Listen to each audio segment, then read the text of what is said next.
Right, boys, I'm doing a round two with Wheat Waffles. How you doing, bro? Yeah, it's very good to have me back for round two, man.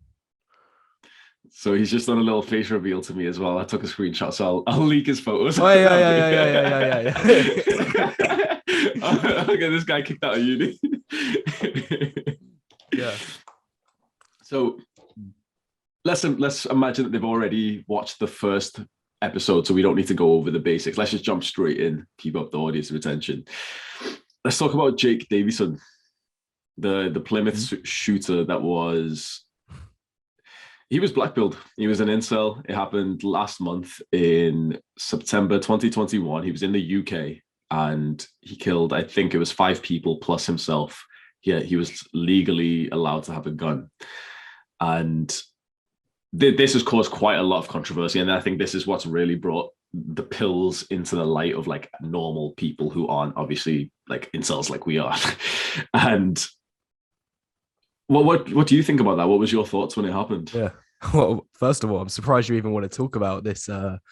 Especially you talk about me getting kicked out of uni. You're going to get kicked off of YouTube if we do have this conversation. And sorry, I'm a bit ill as well. Like had a bit of a cold in the last couple of days, so I might be like coughing and sneezing a bit for the recording. Um, well, like the first thing about Jake Davison, that I thought like is that he like kind of had nothing to do with the black pill community in the first place. Like he's pretty much the polar opposite of what the issues that the black pill is trying to raise. Um, because the truth is, put simply, is that if he was red pilled, and he did lower his body fat percentage, then he would have like had a like quite a smooth time like in the modern dating marketplace.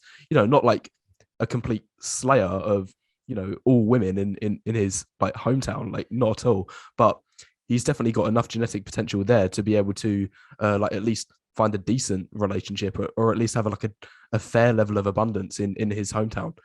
So like I think that his beliefs in terms of like being blackpilled were misrepresented. So you said if he took the red pill and he lowered his body fat. So you actually think the red pill would have saved him? Yeah. Well, so there was my diagnosis of Jake Davison is that there was three main issues stopping him from like being successful in the modern dating marketplace, and none of them had anything to do with the black pill. Number one was his body fat percentage, quite obviously. Like there's countless examples shown of people when they lower their body fat percentage, their facial like structure is more prominent, it comes out more, their jawline is more defined, their mid face is more defined, and so on and so forth. Second of all, was his poor hygiene and grooming. Like his beard was just atrocious. His hair was a complete mess. He needed to fix that. There's no question about it. I know it's kind of a meme in the black pill community saying, "Oh, just get a haircut, bro," or just grow a beard, bro, and everything like that. But the truth of the matter is that you can't afford, like, even if like you're a Haiti normie or Chad Light, like um you can't afford to like have a hair that's complete mess like Jake Davison's was. Um, you can't afford to like have a beard that's just that poorly groomed. Like it's just gonna knock points off you. Like this is the way I like to put it, that a a haircut can like it can't bring you up from like a 5 to an 8, but a bad haircut can definitely bring you down from like an 8 to a 5. Like if you do it the wrong way. And same goes for all factors of like hygiene and grooming. Like if you don't take care of things such as your skin, um, if you develop like really bad skin texture and maybe acne because of that, then that's gonna like plummet your looks level. Like is your looks are just gonna like be in free fall. And lastly, the third reason of why he wasn't successful in the dating market was mental health. Um, and like I'm not a huge expert on psychology, the psychology of the brain or anything like that, so I'm not going to claim to know like the solution to this, but I'm sure like there would be solution, well, not necessarily solutions, but help available for him out there from like more qualified professionals in terms of like at least attempting to resolve those issues that he had with his mental health, because I think it's undeniable like there was definitely something wrong with him mentally, that like may have been a large blocker in terms of his like well both his like ability to cooperate in everyday social situations and in terms of his ability to converse with the opposite sex. Well said, but that's very interesting. So every recommendation that you just gave there would have been a red pill and not a black pill recommendation. Fair enough. The Well, as for lowering the the body mental fat, you've health, said. Yeah. as for the mental health, like whether there is going to be some sort of debate whether that's like curable or genetic, or if it is like behavioral and you can fix it with help from like medical professionals who are experts in psychology. Like there is going to be some debate surrounding that. However, for the other two things that I spoke about, the body fat percentage and the grooming, yes, I would agree that they are like technically red pill solutions. But even in my opinion, like I still believe that like they are important. Like you might as well do it anyway. Like I don't think you can say, oh, these are all black pill solutions and all of these things, these are all red pill solutions. Because in my opinion, most of the solutions in the red pill are encompassed within the black pill, but then the black pill also goes one step further and adds things such as surgeries and things like that. So like, because one of the main tenets of the black pill is looks maxing, and everything such as lowering your body fat percentage, getting a haircut, they are all encompassed in looks maxing. So like it just doesn't really make sense if you're trying to say that these are red pill solutions, when if a black pillar believes in surgery maxing, I think it goes without saying that they also believe in soft looks maxing, which is a lot cheaper and easier to do. They're cheaper like points to achieve. It's lower hanging fruit. So do you feel like the black pill might then give people body image issues? Body image issues. Do you care to like provide any evidence on that? Like I've never seen like any body shaming or something like that within the black pill community, not even in my comment section. So like, I don't really know what point you're trying to allude to here. Am I reading the article or am I reading the Reddit the little box in the middle? Yeah. Reading up on black pill, red pill, and feminists complaining about men makes me feel it's impossible to even get a girlfriend. The black pill basically tells you you're human filth and deserve to be exterminated. There is no hope. You should just give up unless you're 6'2", 10 out of 10, and it makes you super self-critical. I used to not focus much on my looks before reading upon the black pill. Basically gave me terrible image issues. If this is like, I'm not insinuating you are going down this route, but like if this is your argument and you're trying to attach this sort of belief to me, I think it's like grossly inaccurate, and you're going down a bit of a straw man kind of path here, because I've never said anything like that ridiculous in any of my videos. There's over 15 hours worth of content on my channel, and I've never said anything like that. Don't you think that the black pill as a whole makes men so obsessed with their unchangeable appearance that it does make them feel like this? It not only does it give them terrible image issues, as this is literally Jake Davison, by the way, not only does it give him terrible image issues, but one of the things he said is give up hope. There's no hope. Just stop trying. And that's one of the things that I see in your comments a lot. A lot of your guys' comments saying, oh, rope fuel, just give up. There's like, it's over. It's done for you. So would you, or the commenters on your page, would you have told this guy to give up? Would you have told him like it's done? It's rope. It's time to rope yourself. Okay, well, I've already clarified my stance on that issue at the start. I do believe there was hope for him. But can I just ask you, like, are you trying to debate me right now? Or are you trying to debate, people from the black pill community, people from the comment sections of my videos, or what? Because, like, as I say, I'll repeat again, like, I've never said anything as ridiculous as that Reddit post has stated in any of my videos. That's the message that does come across. Like I said, I've watched all your videos. The message, although you obviously give it in a more of an objective, fact-based video, the message is that, okay, dating is done for the guys who aren't chads, who aren't 6X, like 6'1", 6'4". For the guys who fit the sub-5 acronym that you've made, dating is done for them. And although I know that you say it in a lot less of a hateful way that obviously is then portrayed in like the YouTube comments and the black pill as a whole community, it does then lead to men like this. Like, potentially there's no evidence for this, or this is a bit of a stretch, but I would probably guess that this guy would have watched your videos. I believe he was subscribed to my channel. However, on top of that, he was subscribed to 500 additional channels. So, and some of them were like red pill leaning. Some of them were, like he was like a mix across the whole like spectrum, both on the like pill spectrum and the political spectrum. So, like it's difficult to pinpoint exactly where his beliefs lie. Hmm. Let's talk about the sub five acronym that you've made. We did go over that last time. I think that's the basis of your arguments.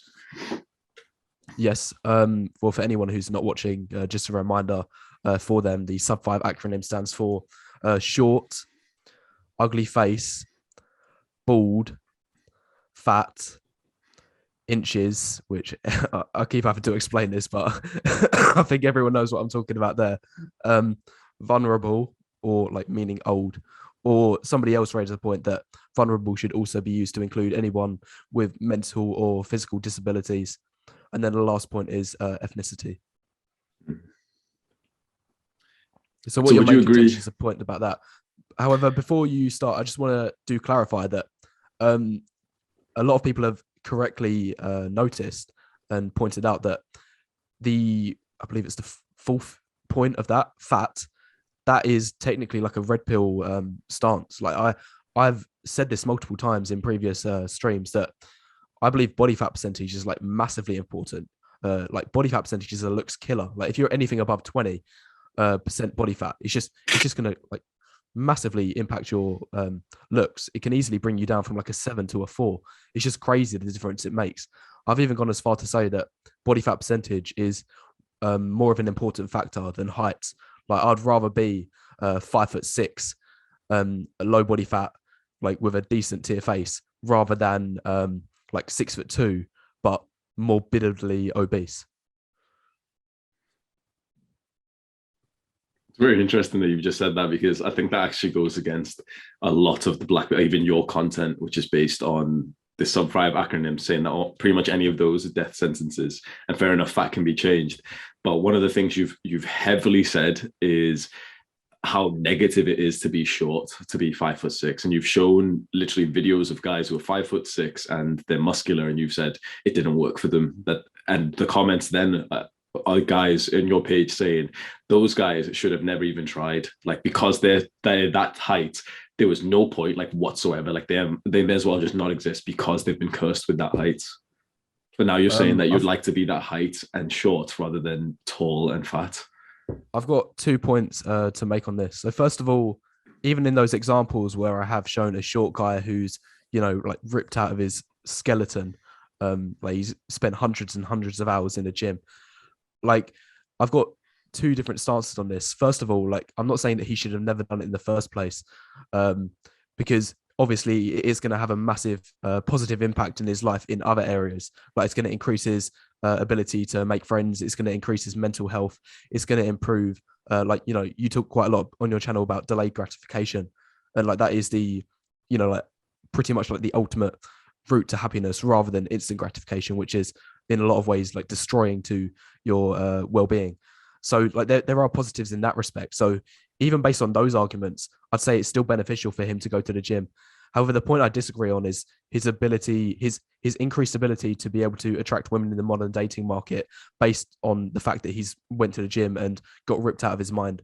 Like I've brought this example up in a previous stream, like the one I did last week.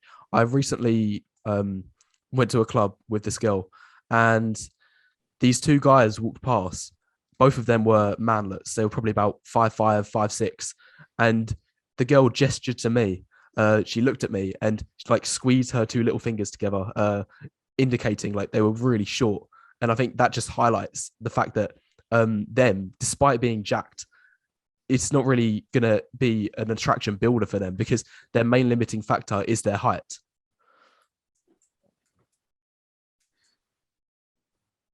So with the sub five acronym, would you say you probably would need a couple of those for it to be like almost like a death sentence? Like maybe just one would be like, for example, if you were, let's say, black, but you were black, tall, and you had a good face, would that be fine?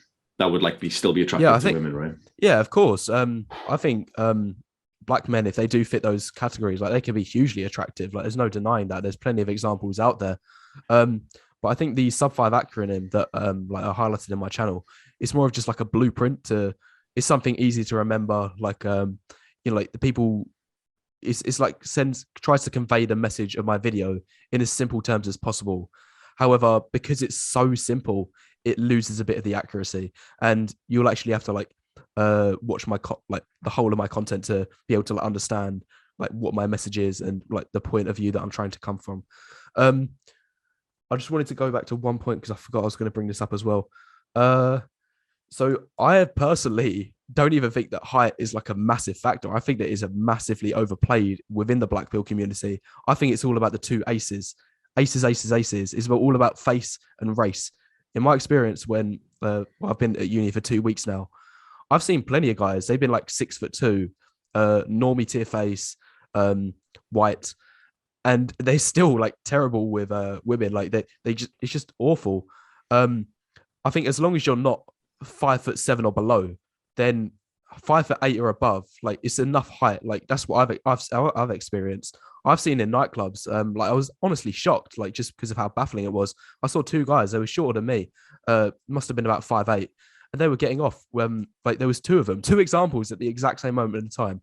Two guys about 5'8" getting off with two girls in a nightclub, and I was like, that just, like it almost like debunks this idea that like height is this mystical, magical thing that everyone needs to have.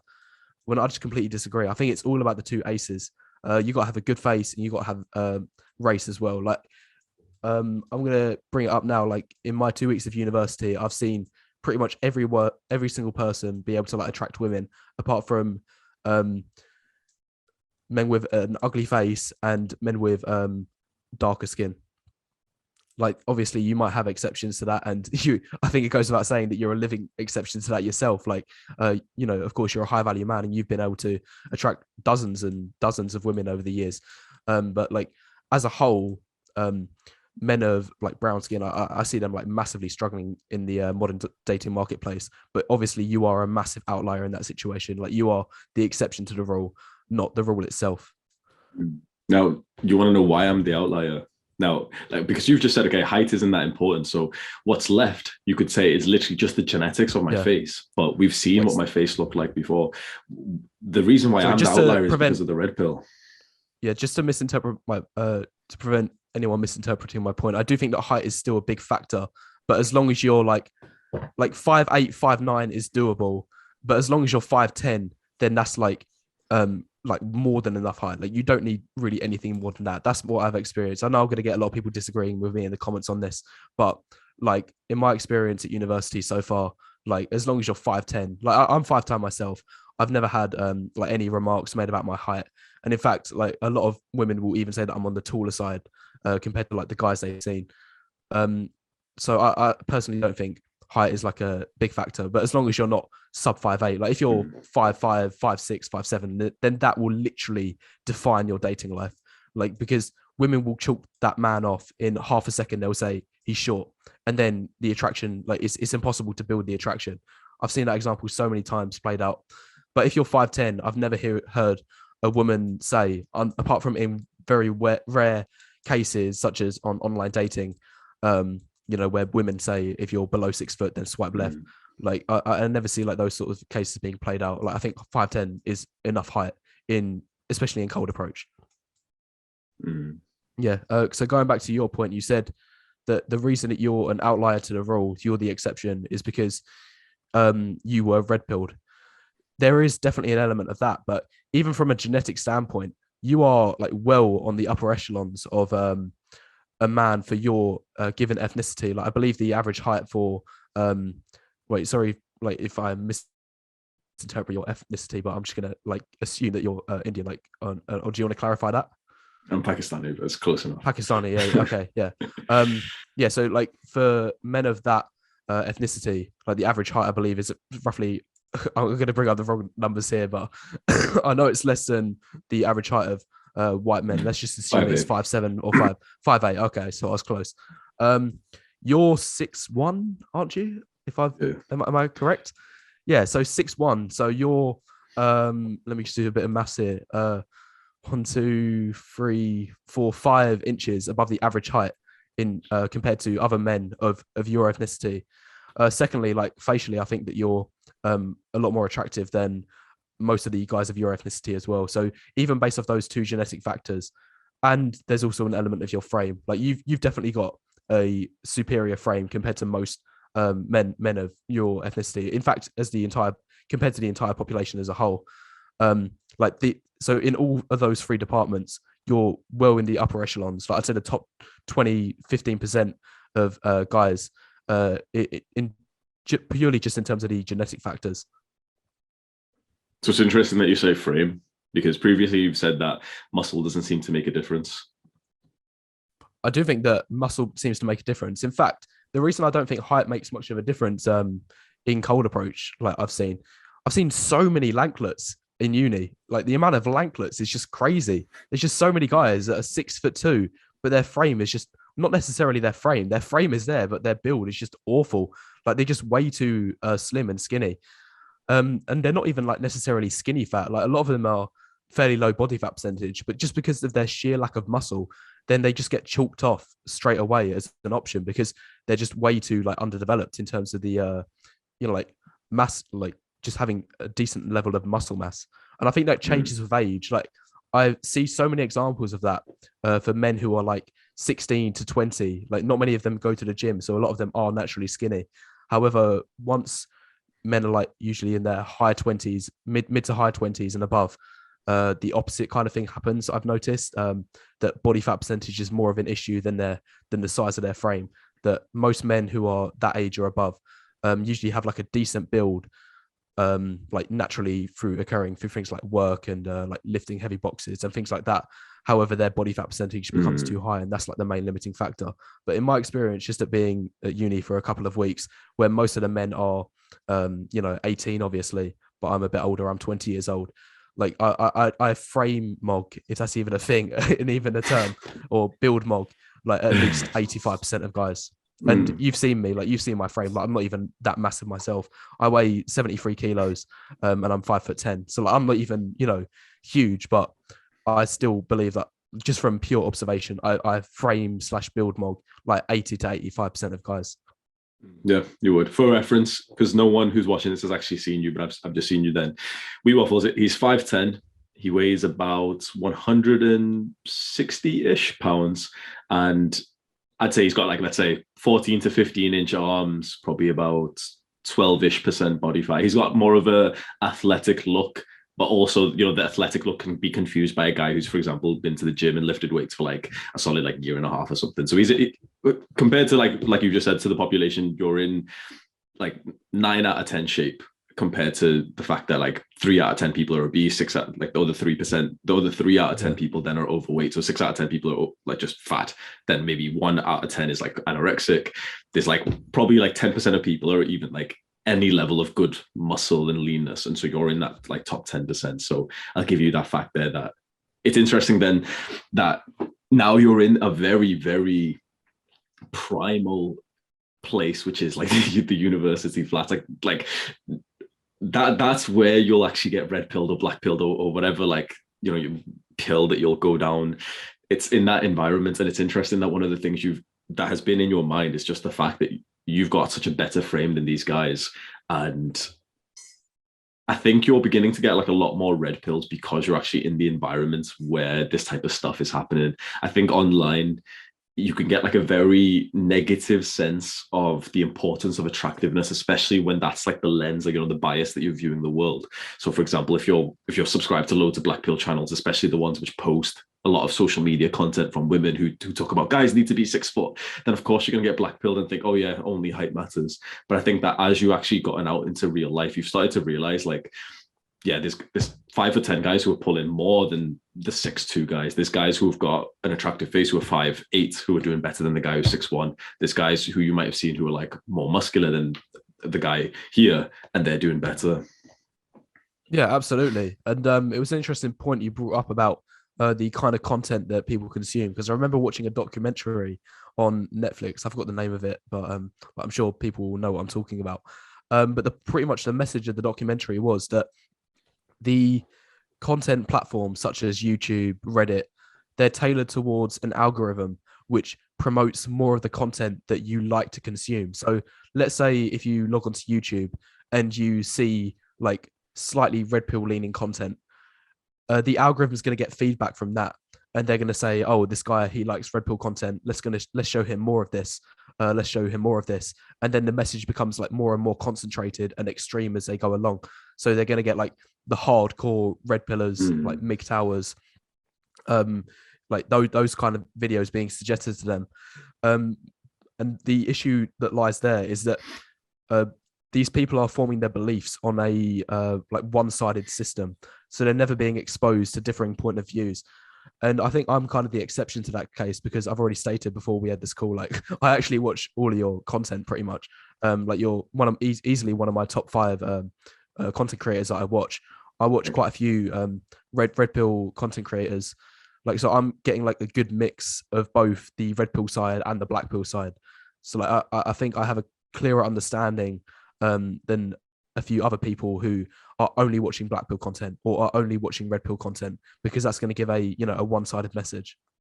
So imagine 17-year-old me in some of the earlier pictures that you've seen of me, and I go onto YouTube and I end up just finding one of the random videos of the black pill, your channel, or Tails is one of them, and I go down that route. He's a joke shop. He's a joke shop.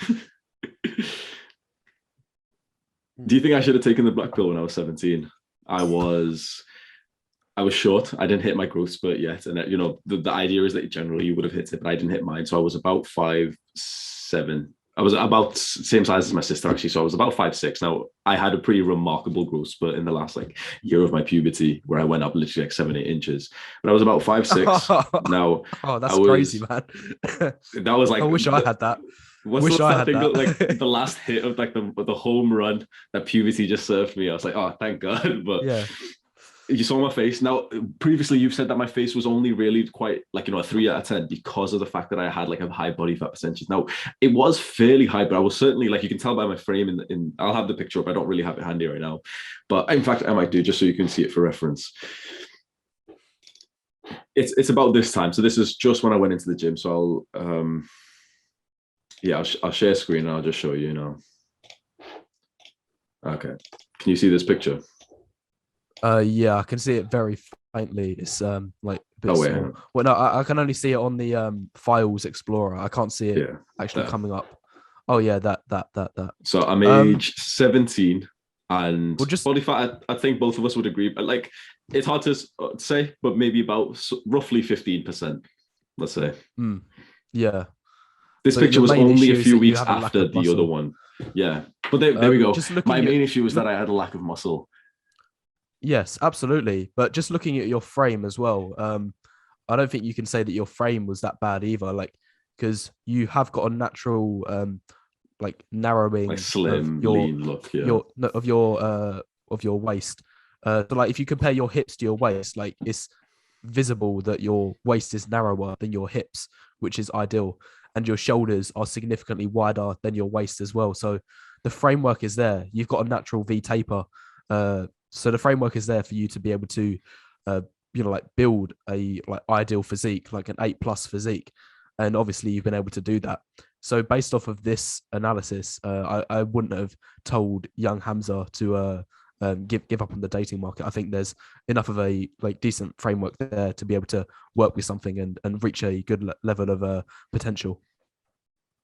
Yeah, well, good point. But essentially, you would have gave me hope. And I think that's my major issue with the black pill, which is really infuriating, is that we've said this in our previous podcast, that it really does like just steal the hope of men. And a man who has no hope, he's already dead. And we've seen that with Jake Davis, and we'll see that with more incels. Like when a man has no hope, like he does crazy things. And placebos work. Now, in the last podcast, we had this argument between what is more attractive in terms of a personality. Is it hopelessness, which the black pill induces into people, or is it arrogance, which we can say that the initial stages of red pill invoke into you. The later stages definitely do, like, I'd say it more of more a fulfilling. implies delusion. I say it more implies delusion because if somebody, becomes red pill, but they're genetically a low value man, an inferior man, then that's like delusional. If they're walking around trying to use all of these pickup artist techniques and they're, thinking that they're the cat's bollocks, then that's like more delusion rather than so arrogance. That's I not the believe the red pill difference though. between, I I think believe you, the although it you is do like a it's part decent of the amount of game red like pill. research, the game, honestly, the game red pill is like, they're not really red pilled. I I realize now.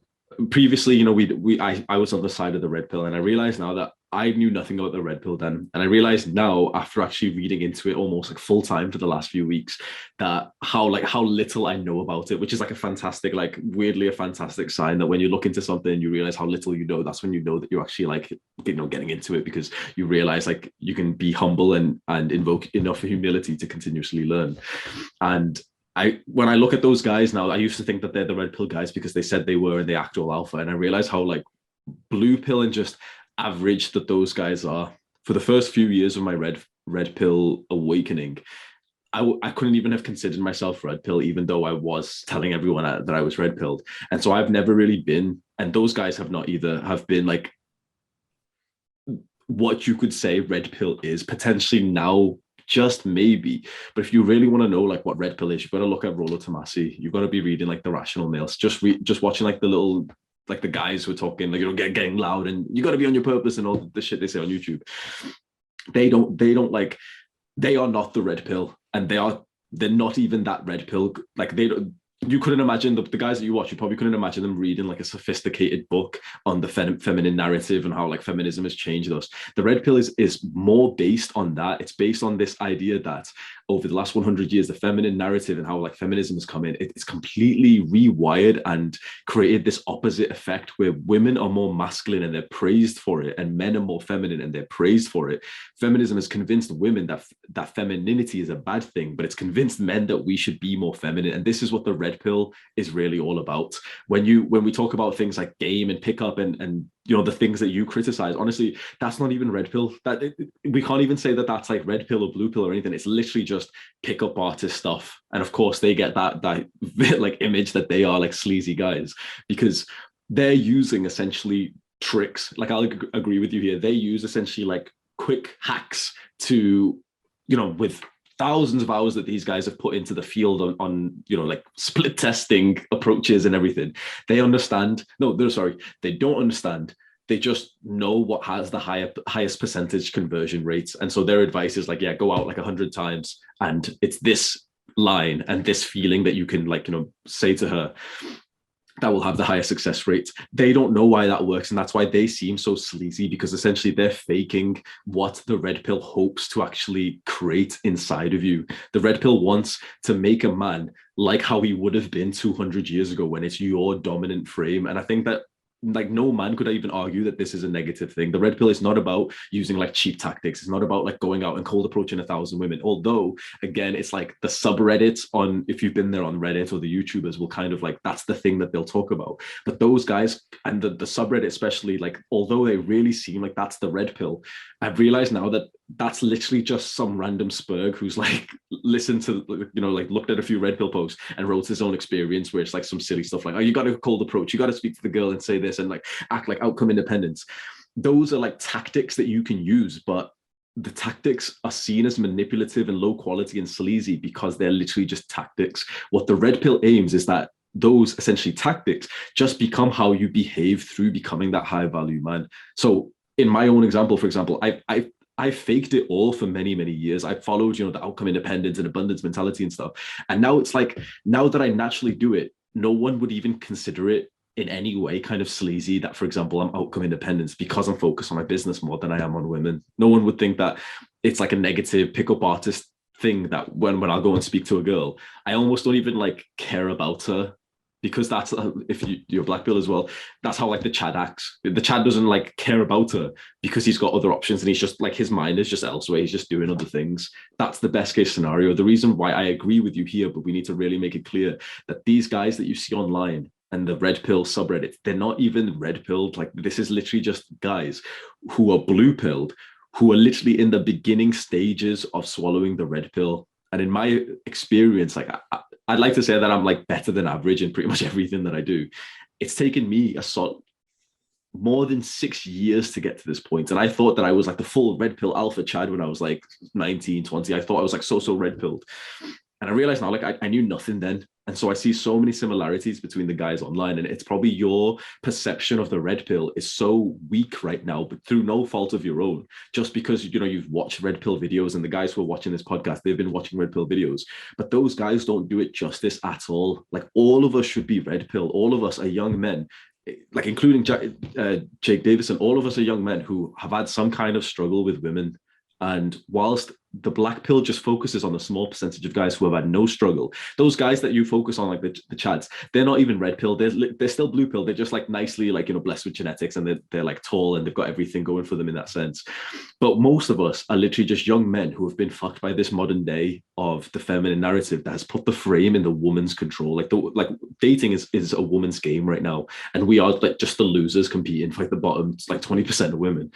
And yeah, the red pill flips that. The red pill like makes you into like the mental, like the sole focus, so that the world revolves around you, in the sense that if you create yourself to be that old school type of man, which I think all of us would want to be, all of us want to be more masculine, all of us want to be stronger, all of us want to be like more of a leader and have brotherhood, then, and you set standards, and you set, like, you know, to be busy with self-improvement, your business, your work, your studies, then it's like the only women who can enter your life are those who are in your frame. And that, this is where like the idea of frame, this is why it's so beautiful, but it's so misunderstood, because pickup artists and little red pill YouTubers who aren't like, you know, the red pill YouTubers, they've sort of like said like, oh, you know, it's your frame, just have the positive, just have the outcome in it. Like, you can't just have the frame. You literally can't, you can't fake this type of stuff. Like, it takes literally years. Your frame is just who you are. You can't fake it. There's no tactic to shortcut it. It just takes years to change yourself to the point that now your workout routine is set. So that means that tomorrow night, like tonight, you're not going to go out because tomorrow morning you're going to the gym, and that's part of your frame, that's part of your reality now. And so when that girl says, no, meet me tonight, or we're not meeting each other, it's like, no, because I'm going to the gym tomorrow. Now, when you fake that, when like these guys are telling you to fake it, that's when it seems sleazy. And so that's, I think, potentially that's the only part of the red pill that you've actually seen. Like, have you ever read Rollo Tomasi's work? I haven't read Rollo Tomasi's work, and I'm not hugely familiar with his content, but I know a lot of guys in the comment section of my video talk about Rollo Tomasi. And the opinion I would say that most black pillars hold is one of negativity, that they don't like Rollo Tomasi's work. But like, I'm not, you know, happy to speak on the subject, because obviously I've not researched a huge amount on his content. However, what I will say is that like, my understanding of the red pill is like, it's quite similar to what you're saying, and I think it is unfair when a lot of black pillars do like kind of bundle all of the red pillars like into one big basket, because it is like not true. Like, and I did make a video on this myself about like there's different viewpoints of the red pill that it holds. So on the far left of the spectrum, you've got like the game red pillars, like, and that's just like that's like the tip of the iceberg. And I agree with you, like, they are literally blue pilled at this point. They're just like filled with delusion. If they think that a man who is low value, who both genetically and behaviorally, if he is like very low value, if they think that he can still reach a high level of abundance purely from learning these pickup techniques and doing 5 minutes of homework, watching a couple videos, teaching him how to say this, and this in what order, then I think that is just beyond delusion at this point. Like, he's got like no chance, and that's why it ends up coming off really delusional, because he's literally going to get laughed at if he does try cold approaching women with this massive disparity between how valuable he thinks he is and how valuable he actually is. So I think that's like the surface level red pill. I think we like agree on that point. Then going further in depth, like, my understanding of the red pill is that you get men who believe that a man can reach a high level abundance through working on himself, in terms mainly in the respect of his social circles, his status, his career, and so on and so forth. These are like what I call these status red pillars. And they, you know, like, as stated, they believe that men can reach a high level abundance from like just working on themselves, mainly on their non-physical side of things. And lastly, you have like the looks red pillars, who I believe that you're more leaning on the side of that kind of philosophy, that it's mostly about working on your physique, your grooming, your appearance, and so on and so forth. And then obviously, like after that step, you got the black pillars who I think aren't too dissimilar from the looks red pillars, because they both believe that looks are like the most important factor, and that women will almost always, like in 99% of cases, want to date a man who's more attractive than them, or at least equal in terms of attractiveness as them. However, the difference between the black pillars and the looks red pillars is that the black pillars believe that it's more of a case of your genetic factors having the strongest influence on your value, rather than the behavioral factors such as gym and grooming. However, that said, it is also dependent on the person at hand. So for a man like yourself, if you wasn't looks red pilled, then you would be a low value man, like as evidenced by the pictures that you've provided earlier in the stream. But for other guys, like their main limiting factors is their genetic factors. So the looks red pill isn't really going to help them a huge amount. And we can try and like argue about where the numbers are like pinpointed, like this percent of guys can be looks red pilled, and they can reach a good level of abundance. Meanwhile, these other guys, even if their looks red pilled and they fully like go the self improvement route, then it's not going to reach it's not going to bring them like the fruits that they desire. Like we can argue about those numbers, but like the main point I'm trying to convey is that like you are going to have a difference between like these two different type of guys: the ones who do have potential and the ones that don't have potential, based on their genetic like hand that they've been given at birth. But I don't think potentially you or a lot of the black pillars know how rare of the combination of traits are, then of genetic traits that should essentially push a man to be black pilled, that he has no hope because it's just his genetics are gone. Because if we follow your sub 5 acronym, he would need to have a couple of those traits, because we said before that if he just was, for example, black but he was tall and had a good face, then of course he'd be like absolutely fine. He'd be like better than fine. So he would need to be, let's say, bald, Asian, short. Like those three would be a killer, right? Or he'd have to be fat, and he'd have to be short and vulnerable. He'd need like a combination of these traits. And the thing is, if we go by Western standards, now I don't have the exact figures, maybe you can bring him up if it seems unrealistic, but I would say the average in the UK is 5'9". To be, let's say, less than 5'6", maybe 10% of guys are less than 5'6" in this country. Yeah, I think the accurate numbers are around 10 to 15%. Like I'll have to double check my research on that, but I believe it is like between. We'll say 10 to 15.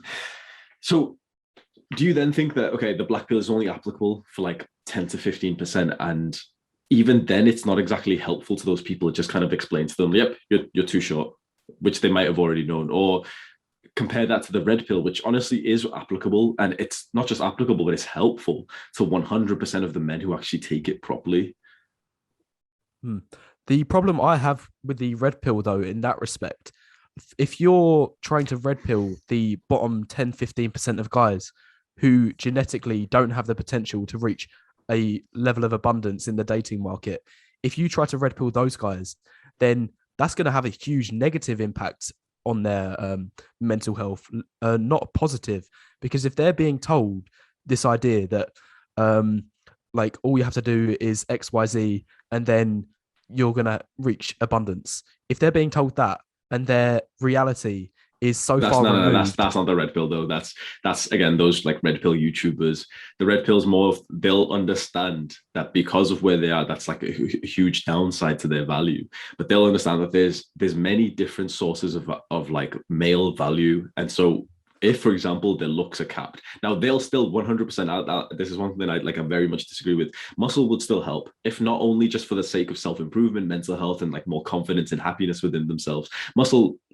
You can be 5'6" or you can be 5'6" and athletic. Now, let's just say that the other guy is like skinny or skinny fat. He's not like fat, but he's like, what my earlier picture was, like 15%.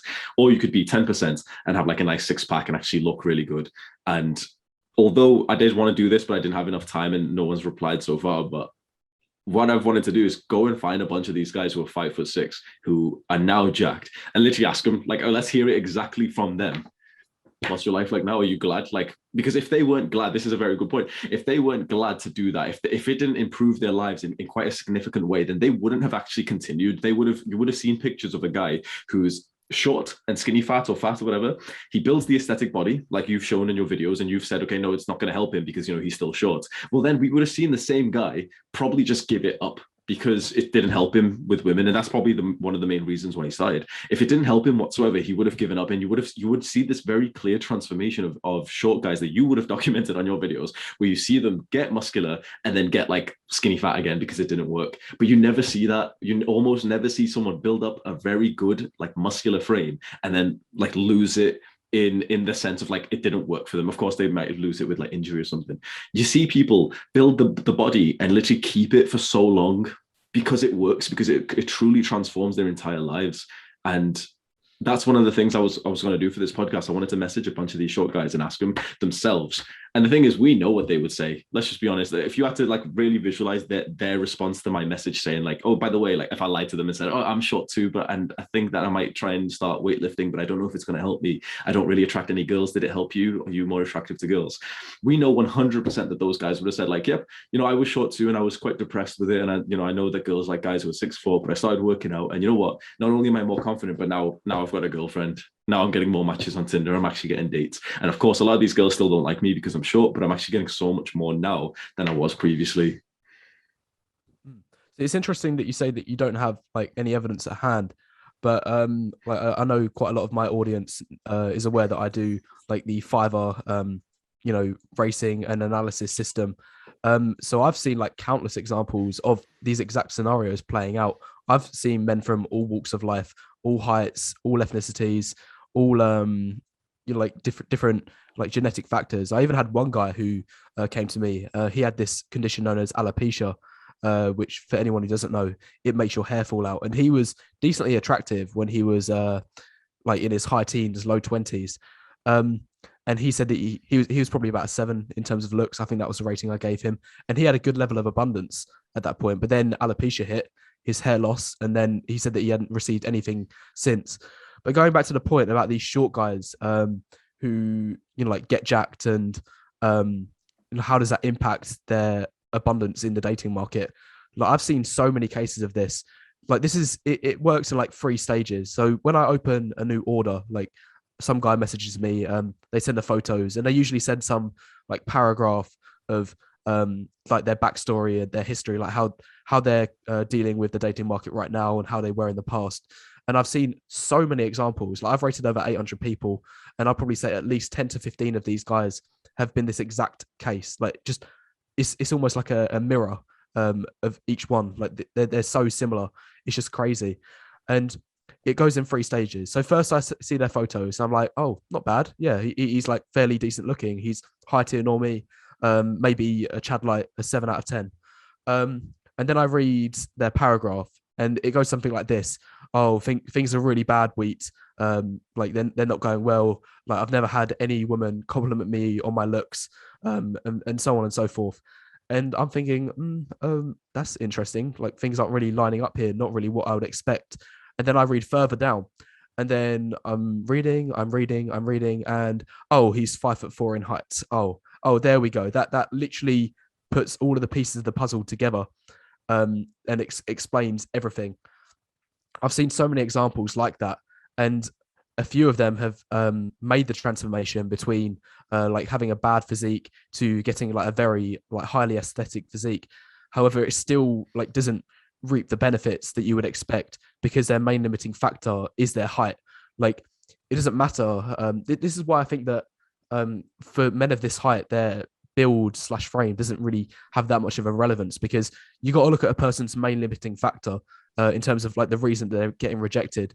Like, and for these kind of guys, 90% of their rejections are going to be because of their height. 5% of them are going to be because of their body.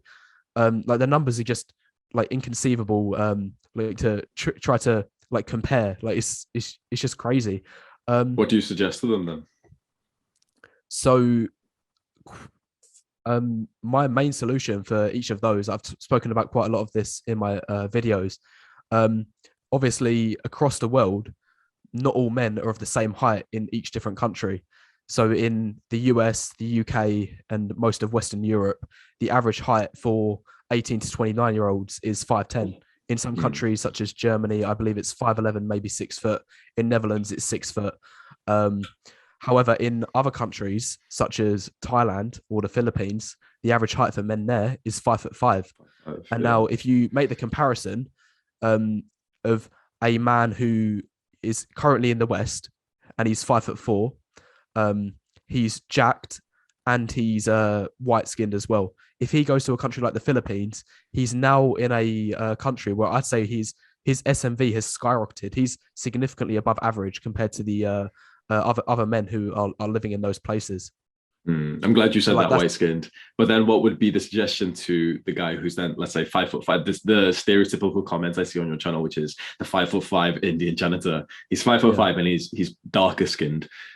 He can't go to See, Southeast Asia then. I'm glad you raised this example because this is something that I dislike about a lot of black pillars arguments. They do tend to look at the most extreme, less than 1% cases. And I believe you spoke about this in your most recent video, that a lot of black pillars come to you with these points, and their whole argument is, oh, but take a look at this guy. He's 5'2", he's balding, and he's Indian as well. Like, what can he do? And I agree with you in the sense that it's literally a less than, like, I would even go as far to say it's like less than 0.001% of guys are going to be in that kind of situation where, it's just so absurd that like you literally would have to search for like hours and hours each day just to try to find one example like that. So I don't like it when people use like that kind of example. And That's one of the examples that, when I said that on the video, it's quite strange that you just said that. Because when I said that on the video, I was literally thinking about the examples that you brought up to me in the podcast on our previous episode. One of the examples that you told me was a short 5'5" bald guy who's a millionaire and who struggled with dating. You asked me what I would say to him. And when I gave you my answer of like, do self-improvement, do the red pill thing, you said, no, essentially he should just come to my channel. And you didn't really have an answer when I said, like, okay, but what essentially would you tell him that was different to me? And so one of the suggestions, I think you've only really gave 3 different suggestions, which are like practical that people can take more than just the entertainment of your video. And one of them is surgical / like fat loss. The other one is move into a different country, which only works for white guys. Because if anyone doesn't really know what we're talking about here, the idea is that if you're white skinned and you're, let's say, short, and the major disadvantage that you have in the sexual marketplace is that you are short, then if you then moved into a country like Thailand, not only are you white, which is an advantage there, but if you're short, if you're 5'5", the average is about 5'5" there anyway, so that's good. But those type of countries like Southeast Asian, they are fairly racist, not in a horrible way, but in a very stereotypical way, where they think the darker skin you are, the sort of less value you are. So that advice to go to Southeast Asia, it does absolutely work for white guys. And this is why you see so many white guys going to Thailand to become expats, but it does not work for anyone of a minority. Unless, of course, if they're like already high, if there's like a black guy who's 6'1", then of course he might do okay there, but he's still going to get very like heavily stereotyped anyway. Then the third thing that you've said is, the third suggestion you've said is to beta bucks. Now you've said that previously. Now, not only is beta bucks, I'm not going to lie, it's quite like a pathetic suggestion, but it is more of like another red pill suggestion. It's not essentially what you've said by suggesting beta bucksing in our previous podcast. You said, okay, this millionaire bald guy should beta bucks. Well, then you're saying that, yeah, women are attracted to money, and that essentially you've become like a money red pillar. I think you're misinterpreting my point that I've brought up a few times. So on the concept of money, like I have very strong opinions about money in terms of like its impact on the dating market. And you actually spoke about it in your most recent video, and I hope we can discuss that in this call.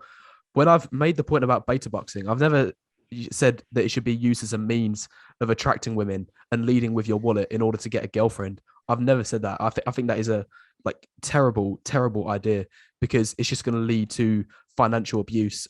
She's just going to abuse you for your resources, and when your resources run out, she's gone like in an instant. Yeah, just instantly. It's just crazy. There's been so many examples like that with rich guys going bankrupt and the wife divorces them like the very next day. It's just crazy. Why do you suggest beta boxing? But the the advantage that I have with beta bucks is that there's a few things. First of all, it can be used to leverage your other aspects of improving your SMV, such as if you have like an abundance of money, you can use that to purchase surgery to improve your looks or your height or something else. Secondly, if you are like the 1 in 10,000 exception of like you're just the bottom 0.1% of guys, and because of your genetics, like self-improvement isn't really a massive option, then beta bucks can help you, as in the respect that it can allow you to purchase professionals, which I hope everyone can understand what I mean. I'm trying to be like careful here because I know the algorithm will get upset about it, and I don't want to like get this video demonetized for you. And that's going to have a positive impact on life, on that person's life and happiness. Like there's been countless studies out there which show the positive impacts that intimacy with women for men can have on their happiness, their well-being, their life satisfaction, and so on and so forth. And obviously that costs a lot of money. Like people are going to be surprised that I know this, but I know in the UK the current rate is like £70 or maybe £80. I'll have to double check the figures. I've never purchased one myself. Is that what you've been spending your student loan on? Yeah, of course. No, it was only because my mate showed me the website that he uses one time, and I was like, oh my god, I didn't know. I didn't know like that's how it worked. Like it was accessible. But I remember he showed me that, and it's And do you think that's going to add up money, especially if you purchase that like 3-4 times a week? Then that's easily talking like over £250. Yeah, and your sound with the intimacy you need as a man, honestly, is like it's kind of ticked off in a certain sense. And of course, a lot of people will say, but it's not like real intimacy.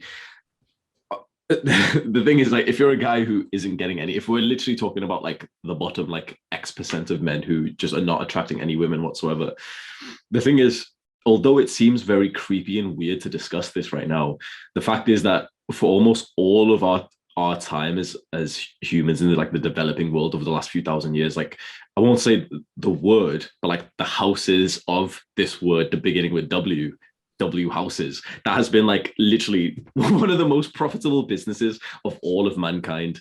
And it's like the majority of men would have went to those type of places because it's just how we fulfill our sexual strategy. This is one of the red pill things. And honestly, like a lot of the things you're saying is red pill, but this is like a quick lesson on why all of this is red pill, is because for men, our sexual strategy is kind of like that of a, what's that little flower called with the seeds that you like, that you like, no. Oh, it's like a dandelion. Yeah, dandelion. Like, so our sexual strategy is kind of like that. So when you grab a dandelion, and you might have done this as like a child if you're watching this, and you grab a dandelion, you blow it. It's got the seeds, and the reason why those seeds are so like loose and ready to go to different places, because this way more dandelions will spread. That's their sexual strategy. So as a child, you're a whore for these dandelions. You're blowing them, spreading the seeds everywhere. We are supposed to spread our seed. That's like our purpose of our sexual strategy. Now, the modern day, the feminine narrative, and essentially the blue pill, has put like a clasp on the male sexual strategy, and it's told you that what we do is bad. It's told you that a man sleeping around is the same as a woman sleeping around because we're equal in this modern day, which we're not. Like, quite frankly, we are not equal. And so a man sleeping around, woman sleeping around is completely different things. A man needs to do completely different things to fulfill his sexual strategy and to feel like to the point of like self-actualization. Quite frankly, we need to be sleeping with almost as many women as possible and only get with the absolute best quality woman that we can ever attract. That's the one that we would like to impregnate as like hundreds of women during our lifetime. That's what our impulse is. But we'd like to stay to fully raise the child with the best woman who's like the most pure. And you've said this perfectly in one of your like 2-3 videos ago, where you said that like the ultimate woman that we want is young, beautiful, and you said undamaged. That seems kind of harsh. I'd say pure. There's the three things. We find a woman who's young, beautiful, and pure. We'll impregnate her. We'll stay with her. But before that point, and even whilst we're with her, and even whilst we're in like a committed relationship, it's been so like it's so weird that it feels like this is cheating nowadays, but it's so normal to be with this woman, to love this woman, but for a man to go and still sleep with like more women. Because we are equal in this modern day, we don't do that anymore. We fulfill the woman's sexual strategy, which this is why, like, I actually think that if you're black pilled, you have to be red pilled, because, for example, most black pillers are quite young, they're like 20 years old. the only version of women that you have experienced is a woman in her party years who only really cares about just being, the hot girl who like sleeps with lots of guys in the student flat party. She's not thinking, okay, is this guy, in case he gets me pregnant, is he going to help me raise the child? Because she's taking birth control, and even if she's not, a lot of people are just stupid enough to like not even think about the consequences of their actions. So most young men have only ever experienced women in their party scene, and she then gets to fulfill her current sexual strategy, which is just to sleep with the best, like the most fun guys, which also fulfill a sense of her social validation, especially in the modern day, where, for example, she would love to sleep with the guy who would get a lot of likes on like TikTok. And this is where the black pill does actually come with some like brutal truths, where the guy on TikTok who's got the jawline and the face and everything, she's gonna love to sleep with him, even if he's like he doesn't have a good personality, he doesn't have any money, it doesn't even matter, just because of the idea that she knows that, one, he's hot, he gives her the tingles, and two, she knows for a fact that like her friends, when she shows them, oh look at this guy I'm sleeping with, his Instagram, her friends will be like really, really happy for her. And that's why we're fulfilling their sexual strategy. Now the difference is that women do this for about 7 to 10 years. When they're 18, then usually about 25 is when they'll start to like peak off a little bit, depending on what type of lifestyle they've got. And this is where the red pill really explains this stuff a lot better than the black pill, because the black pill is just this one set idea, which is, okay, women only care about genetics. But there's so much like truth in the idea that, yes, they actually do care more about just physical attractiveness and a lot of those like alpha characteristics when they're young and they just want to sleep with guys. But once they get up to about 25 and over, and very much like 30 is the magic number for women, that's when they start looking for like provisioning, and they'll look for that more of that beta buck side of the argument. This is why most young women will happily sleep with a hot guy who's broke, whereas 30-year-old women might do it. They absolutely do. I've slept with like some 30, 40-year-olds who literally like came to my student accommodation. I'm broke as fucking stuff. But they're mostly going to be looking for a different part of their sexual strategy, which is provisioning. They now, because like their biological clock is ticking, they want to get pregnant with the guy who's actually going to stay with them. So do you see how that there's like this different dynamic? This is what the red pill aims to teach. The red pill is not just this, like, it cannot be reduced to this silly level of like, oh, it's pickup artists, it's just guys telling you to have frame and abundance. It's this understanding of this dynamic. And this is where that idea, which is heavily criticized in the black pill, but it's so true with the red pill, is that as a man, we fulfill both of these, the woman's sexual strategy at a much, much better level. Like, we're so much more attracted to them if you do the right things, and doing the right things takes time. For a man, what's I think is wrong, what a lot of red pillers say, like Richard Cooper's one of these: men don't get better with age. That's BS. No one gets better with age. It's with experience. Women don't get better with experience, quite frankly. Women peak, like, you'll agree with this, women peak when they're like hot and young. That's what we want. That's about it. The woman can be like a millionaire, but it's like, if she's ugly, it's like, we don't care. If a guy's a millionaire when he's 40, even if he's ugly, you and I both know that women are going to line up around the block, and it might just be for his money. No, fair. It won't be higher quality young women, but I think a lot of 30 no, it would. I'm not going to lie.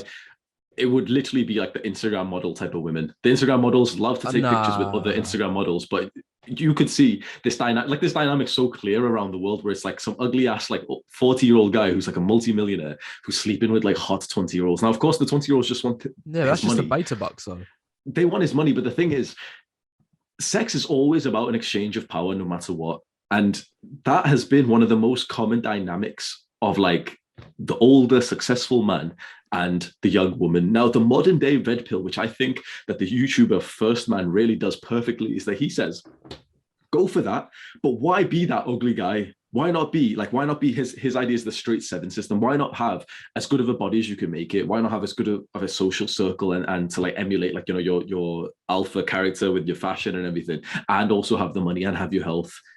And this is the idea that the red pill really wants to like put onto young men, is if you aren't getting girls right now, it like, you don't really need to get them right now, because right now, yes, the guys who have got the better genetics most likely will get them. The guys who've got the better face and who have got like more height and those type of characteristics would get them more likely than you, because you just don't bring anything else to the table. If you're a young man, the idea is to not give up hope and keep working, because if you weren't blessed with those genetics, all you can do is either give up or secure that future self, secure the future version of yourself, who then gets to still sleep with these girls and gets to date them. Because if you're 20, okay, so you're 20 years old, there could be one of your friends or someone that you've walked past who hates his life right now, who's, you know, a bit shorter and everything.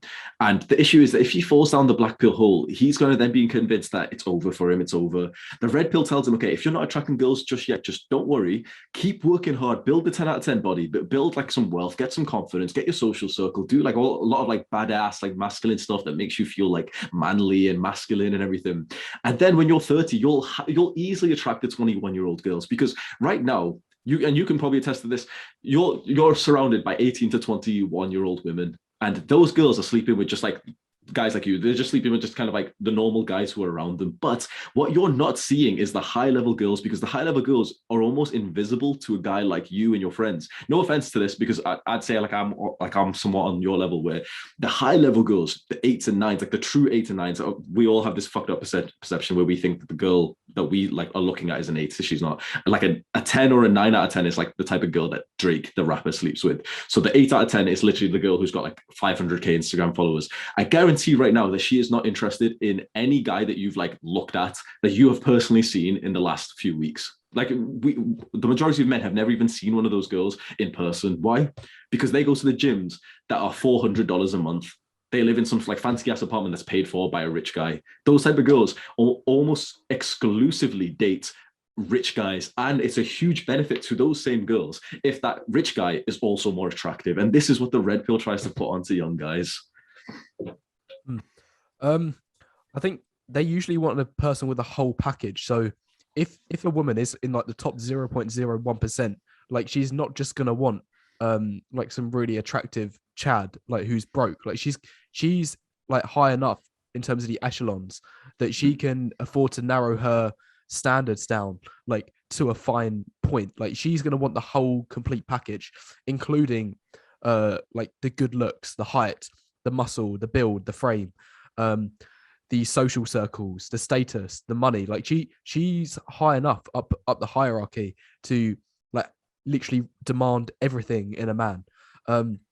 So I don't think it's just fair to say, oh, she just wants a rich guy, because truth be told, like there's so many guys out there with like lots and lots of money. Like nearly everyone, nearly every guy who's like above 40 is driving the X5 BMW. Like there's plenty of guys who are older. That's not true. That's more of like a confirmation bias. The top 1% of the earners make, it's either 125 or 250,000 a year, which isn't even like rich. That's like, you know, making good amount of money. That's like, you know, 10 to 15 to 20k per month. That's a lot of like normal young guys would think that's rich, but once you start making a good amount of money, it's like it's not that much. That's the top 1%. So although you might have seen it a couple of times and maybe you've seen it in like videos or something, the fact is that the majority of 40-year-olds have done everything wrong. They've got 2-3 kids. They've got like a crappy car. They've got like an overweight wife. They're overweight. They're obese. They've got an alcohol addiction. They've done everything wrong. We can't say like, you know, every 40-year-old guy's got it. Honestly, no. Maybe 1 out of 100 40-year-olds is like single, fit, and actually got money. And this is why there's a big deviation between high value men and high value women. Like a high value woman is literally just a beautiful woman, and she's way more valuable if she's beautiful and she's also like pure. She hasn't been sleeping around. But let's just say for the casual dating scene, because that's what we're talking about here, she just needs to be beautiful. And the thing is, beautiful women, quite frankly, they're not rare. They're just not really in the eyesight of most average to above average to slightly below average type of guys. Like I'd say that I'm about above average right now, and I'd say I've only just about come across some like beautiful women, and my sort of perception of beautiful women has always been skewed. And I think you might have experienced this, and I think most young guys, you think like the hottest girl in your group is like an 8 out of 10, a 10. Well, one of the things that average guys always say is like, oh, she's an 11 out of 10. Like that just explains one night is we have this messed up, skewed up perception, because quite frankly, we aren't even close. Like these women aren't even in our like peripheral vision, like the attractive, beautiful women, because they don't just hang out with some 19-year-old guy with the jawline. They want the guy who's got all that as well. Preferably, you know, they'd like to be with the guy who's their age. But the thing is, the guy who's their age is also a dumbass. This is why you'll always see this dynamic where it's like a 23-year-old woman and a 38-year-old man. And this 38-year-old man is sleeping with like multiple Instagram model level girls. Whereas we're here saying, no, it's only about genetics. It's only about this. Whereas this guy's like, he could be like 5'8", and his genetics aren't that good. His face is kind of like bad. His body's maybe like a 7 out of 10. But it's just because he's like a multi-millionaire. And it's not, it somewhat seems like beta boxing, but I would say beta boxing is essentially like simping, where it's like, you're like giving the girl money. What he would be doing is more like dating, in the sense that he's paying for the date and she's attracted to that, and she lives in like a fancy place and he's having like fancy parties and she's being invited to them. And women just are so much attracted to that. Even if it's beta boxing, whatever it is, we say it's like a negative thing in this day and age, but quite frankly, the thing is, it's just resources and power. And women have always been attracted to that through all of mankind. The only reason now why less women are interested in it, and it's seen almost like a sleazy thing for a man to have money and sleep with women, it's then again because like the feminine narrative, because it's pushed women to make their own money. So women now like devalue money because they're also going into the careers and making stuff. So now it's become even more cutthroat. But having said that, that same guy, when he was 20 years old, if he found your channel, or if he found like a lot of like black pill content, he would have given up. He would have, like, he's here right now in terms of his value. He would have never gotten to that peak. And this peak, like this graph of peak, like Rollo Tomasi, it's heavily criticized in the black pill community. And a lot of you like make jokes about it, and you say like, Richard Cooper and Rollo Tomasi, they say like, yeah, just be like 40-year-old. What a lot of guys don't understand, and I think black pillers don't understand, this graph isn't for everyone. Like, the majority of men will never reach that peak, quite frankly. Most men are like quite pathetic, and I think you'd agree. I think most men would agree. Most men are pathetic. Most men will never reach that peak. Most men do not get better with age. We get better with experience, but most men just don't even experience anything that actually makes them better.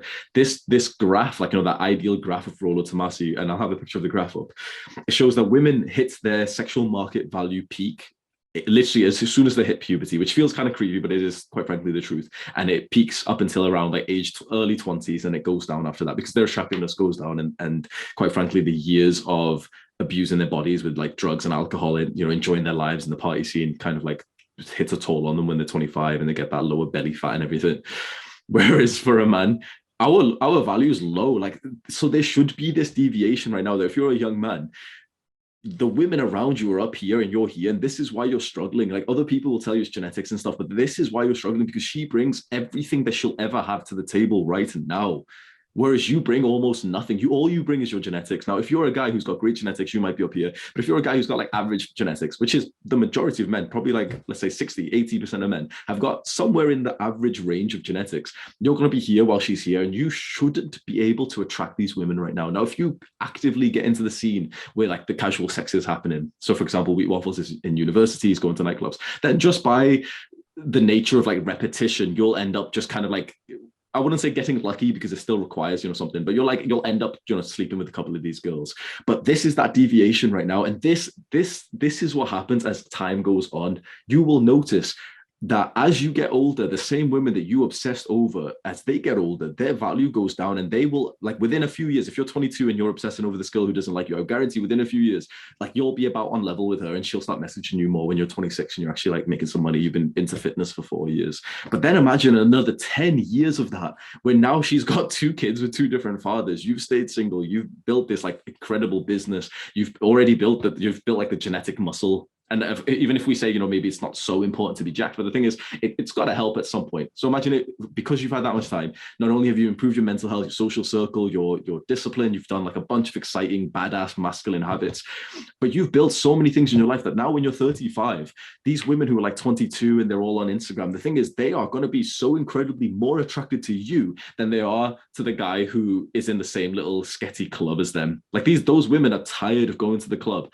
for like, and paying £5 entry on the sticky floors, paying for like £1 drinks that like taste really like weird and everything. They would love for an attractive, like, at least fit, right? Maybe the genetics aren't on your side, but imagine you've still got the 10 out of 10 body. They would love for a guy with the 10 out of 10 body, with the money, who looks like his Instagram profile's built up, to message her and say, yeah, we're going to this like expensive ass club. And technically it's like beta boxing in a certain sense, but it's more like, it's almost relative, where, for example, in your case, Wheat Waffles, if you, for example, you're enjoying your time with a girl, she buys you a drink, you buy her a drink, it's an exchange of like, what, £3 in the club. Whereas for this guy, once he's already, let's say, a millionaire, which isn't like, although it sounds silly to say millionaire, but it's like 10 years of work, it's not that hard to make $1 million. For him to then spend like 500 on like a fancy ass date that he also wants to go on, it's about as equivalent to your net worth right now that it is to his. The thing is, like, women are going to be 100 times more attractive to go on a $500 date than they are on like a £3 date. Never mind saying that he's also built everything else in those like 10 years that have went past. The black pill takes this idea away from you, and it says that if you're not getting girls right now, it's your genetics, and that's it. There's nothing else you can do. Just, she's more attractive than you. You don't have the genetics, fine. The red pill gives you this hope, which says, yeah, as a man, we're not supposed to be attractive when we're 20. If you've got the perfect genetics, fantastic, good for you. But honestly, we're supposed to be attractive if you do the right work, if you like actually like build something of yourself and stop being like a little soy boy who's watching like YouTube videos and stuff. When you're 35, you're going to start clearing up. The same women who thought like you thought who were too good for you, they're going to be 35, and you're not even going to look twice at them, because now the 24-year-old hot girls are the ones that you're interested in. See, I think a lot of that's quite interesting, because I disagree massively with a lot of points that you've just said there. It's interesting that you said earlier about black pillars point to like the bottom 0.1% of cases where like they're and then they use that as the foundation for their argument. And you even said earlier, like literally about 5-6 minutes ago yourself, that to be earning this amount of money and to have this amount of resources, you're literally in like the top 0.1%, like to be earning top 1%, but that is controllable. That is totally controllable. 100 to 150k. I think you said that was like the top 1%. So to use this as like the foundation of your argument, like even if it is true, like I disagree that it is true. I think that it is beta boxing at heart, and like you're never going to build real attraction from that. But let's just assume it's true for a second. Even so, it's literally the top 1% of guys of resources like we're talking about here. It's not applicable for 99% of the audience of both my channel and your channel. It's just. But then the same can be said with your idea of like the genetics. Then the same can be said with the sub 5 acronym. The difference is that my like 1% that I'm telling is controllable. Everyone can get into the top 1% of wealth. Everyone can get into the top 1%. Like let's say like 5%, right? Everyone can get into top 5% of wealth and top 5% of like physical fitness. The difference is not like no one can get into the top 5% of height or face or anything, because a lot of like most of that is just genetics. So although we're both saying, okay, get into the 5%, your idea is like, if you're not in the 5% with your genetics, it's just over. Whereas what I'm saying is if you're not in the 5 or 1% of genetics, you can still, it's in your control to get into the top 1 or 5% with the things that you can actually improve on. And one of the it's like an underground group, which if you've been making a lot of money, you might know them, which is called Wall Street Playboys. They have this pretty like famous book where one of the first paragraphs they've said is like, there's no competition to get into the top 1%. After that, there's ruthless cutthroat competition. But they said that no man who actually tries should think that it's like difficult to get to the 1%. You literally just have to try to get into there, because the majority of people just aren't even trying. So this is like, in my opinion, this is a bit of a difference, because this just comes with trying. It comes with hard work, and it comes with you actually just doing the actions. Whereas your videos and the black pill appeals to just the 1% who, or let's say the 99% who just weren't born with the right things, and there's no level of control or autonomy there. I think I disagree again on like the ability to reach like the top 5% or 1% of wealth. Like, and I think it's almost a bit of an insult to like your everyday working people. Like not every single person like has the ability to reach that level of abundance and wealth. Like I'll ask, it's pretty simple. Like if I just ask this question, if it was that easy to reach the top 1% of wealth, why isn't everybody doing it? Like the whole basis is it's called people are lazy and they don't try. It's called like, I understand what your point is, but the thing is, this argument which I'm making, which is like everyone, when I talk about everyone, by the way, I'm literally talking about like my audience, right? If you're someone who's on the self-improvement grind and you're a young man and you don't have any kind of liabilities right now, you don't have children, like all of you young men can go and get into the top 1% of wealth. You have to make about 10,000 a month, and 10,000 a month seems very, very ridiculous and crazy up until you start making a few thousand per month. And then it's like, once you start making, let's say 2,000 a month, or 500 a month, you set these milestones. Once you make a couple thousand a month, it's like, it's so just apparent that of course you're going to hit 10K just from right now. If you're just the standard guy who's not making any real money, or who's working a job, it seems crazy to make that much, because you're thinking, okay, but there's no career that like pays that much like ever. Well, the thing is, you've got to make a business. Every man who wants to fully wants to make 10,000 a month absolutely can. There's nothing stopping you this day and age. You can literally go and like find step-by-step guides on how to do it. You can replicate like the complete business models that I've personally used. You can do so many different things to make 10,000 a month. It's not that like difficult. You make 10,000 a month, you're probably in, maybe it's like slightly different numbers, but you're probably in like the top 1%. Now, not every man, not like, your argument is okay, but like everyone would be in 1%. No, because that's like saying, oh, but if everyone could be fit, then everyone would be fit. No, because 70% of people are fat because it's difficult. People don't like doing hard work. Yeah, there is like truth to that. I think like we've both kind of stated our points like on this argument, and the audience can like decide in the comment section below, like maybe which kind of side they agree on. But what I want to talk about more now is the like legitimacy of like actually choosing to go this route and having it a means of attracting women. Because like I disagree massively. Like I think that leading with your wallet is like one of the worst ways to attract women, and it's a very, very poor foundation in terms of like forming a relationship. Because slowly but surely, like you made this point in your most recent video that you like paying for the current girl that you're dating. Like it makes you feel masculine, that you want to do it, like because you're putting yourself in a masculine position. Like I disagree massively with that. I think that you should never ever tell a woman how much money you make, or like how much money you have in the bank account. And in my own experience, like this was like a partial reason for why I ended up like my first relationship failed. A girl that I was dating for like a good 8 months, and like for the first 3-4 months, like it was completely smooth sailing, like everything was perfect, and it was a completely equal relationship. I would pay, she would pay, I would pay, she would pay. Things were equal. And in fact, she even went as far as like giving me petrol money, like to drive to her. She lived 40 minutes away from my house, and she didn't drive. So like every single time, like I would have to drive up to see her, and I'd visit her like 1 to 2 times per week. And she would like split equally the amount of money it cost me to maintain my car and drive to her in petrol. That all changed when she found out that I have a fair amount of money lying around. Not a huge amount, of course not, like nothing compared to the numbers that you've been speaking about. But once she found out that I had more money than her, like because the truth is most women nowadays, especially young women, they're living paycheck to paycheck. Like they don't have like the resources lying around. Like they are literally just scraping for whatever money like they can, and they get paid at the end of every month, and then that lasts until the end of the month and nothing's left over. Yeah. But once she found out that I had like a fair bit of money like in my account saved up, then the dynamic changed. Like her attitude changed. Like she started expecting me to pay for more things, and it wasn't the main reason, but it was like a partial reason for why that relationship failed. The way I see it is that for all relationships, you as a man are going to be put into one of two categories. You're either in the alpha category or you're in the beta boxer category. And the alpha, or the Chad, whatever you want to call it, he doesn't have to pay to be able to achieve intimacy. But the beta boxer, he does have to pay his way.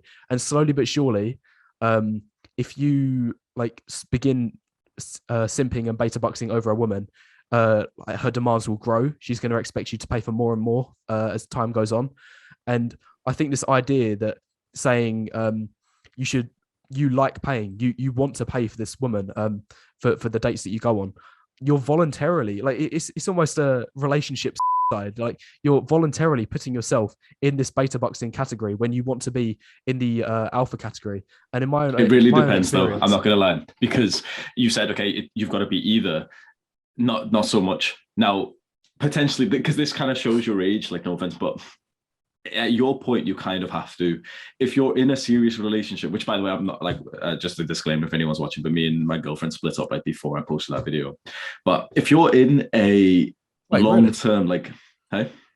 I split with her, like, the video I literally just posted is like, we were still together when I recorded it, so I spoke about her in like the present tense. But just in case there's anyone's like, because I know you had a different girlfriend before, about a year ago. We were dating for like a couple of months, 2-3 months.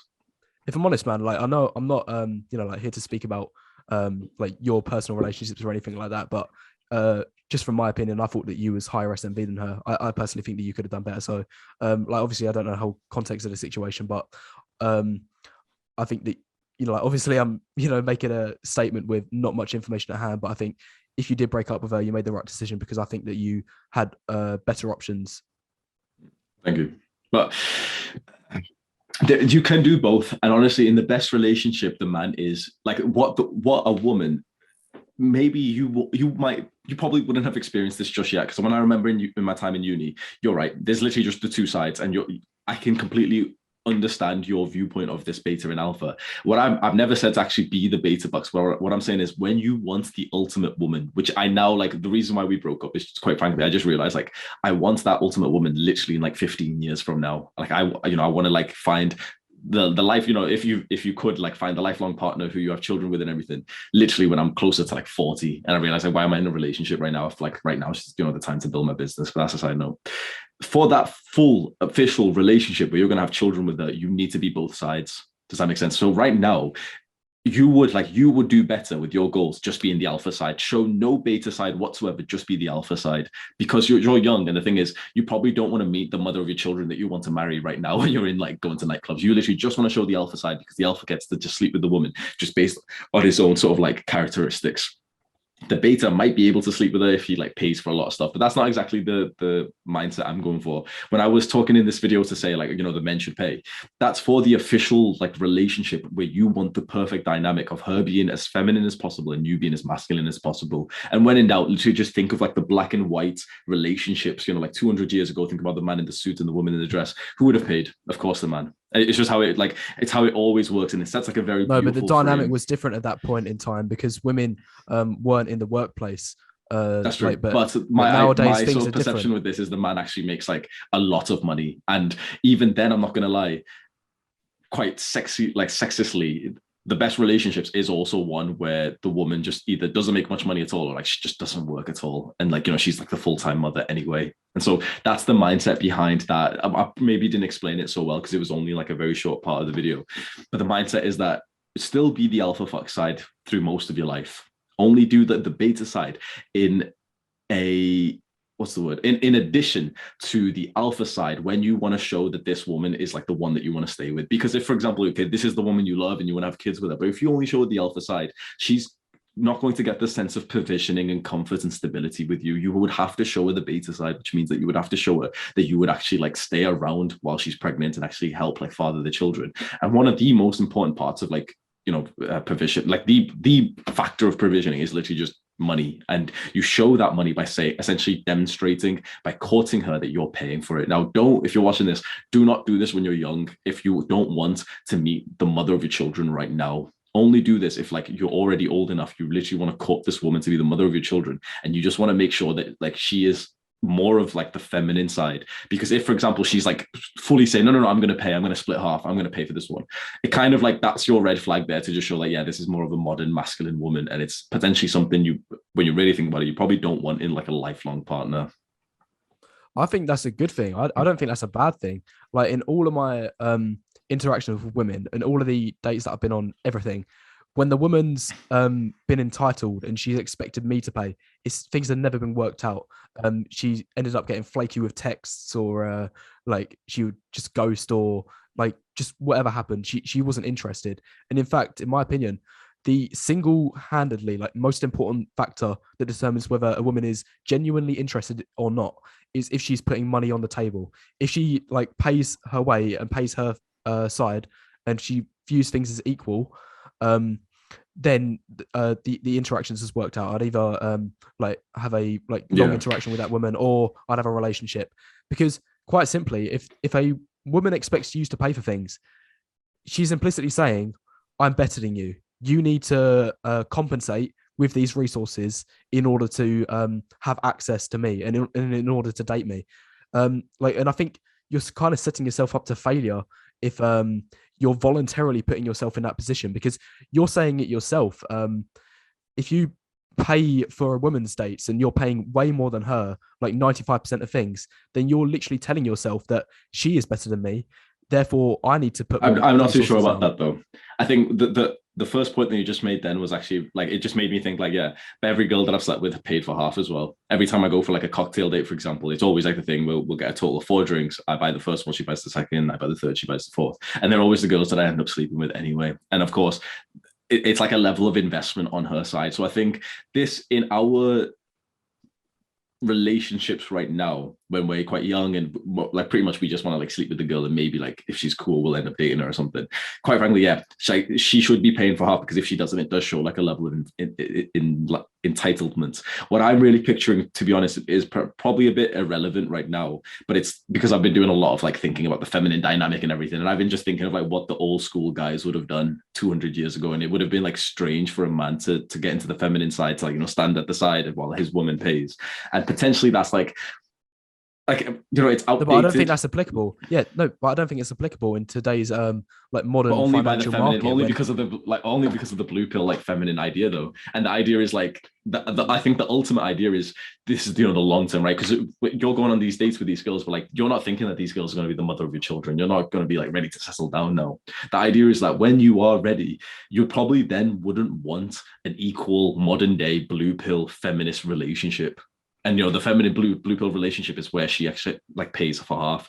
Potentially we can view it negatively and say, yeah, but that would mean that she's entitled. But I'm not too I don't think that it would be entitlement. I think a lot of young women might have that trait right now. But what I imagine, if you think of like some Muslim woman from the village, for example, or from like Christian woman from the church, I don't think it would be seen as entitlement if they, for example, just almost assumed that the man was going to pay. I think it's just because that's the natural order of things, because they've been raised in a way where they've always watched their father go out for work and then buy everything for the family. Because, you know, the most traditional relationship and most traditional family is that, where it's the one person household, although that's like being killed off by feminism.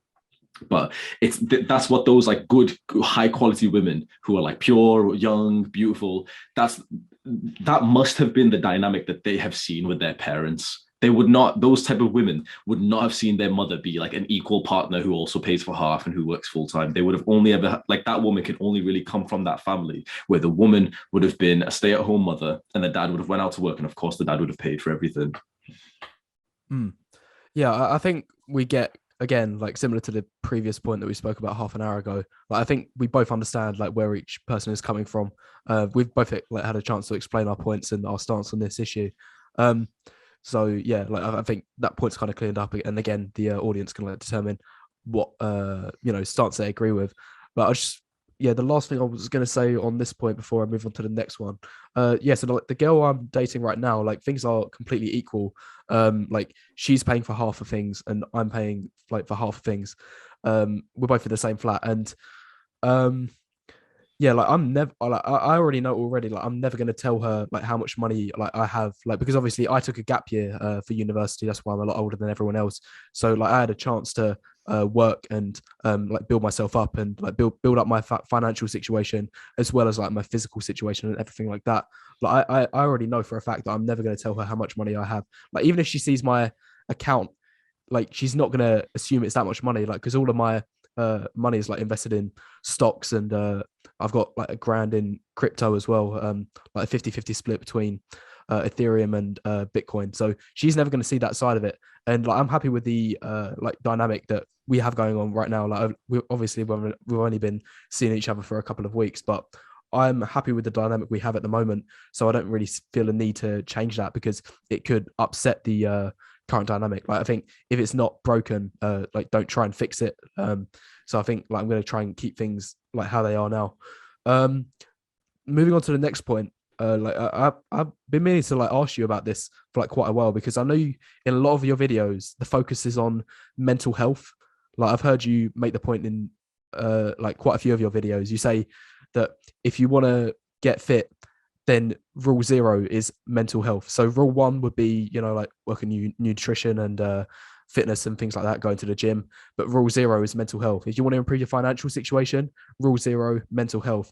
If you want to improve your dating life, rule zero, mental health.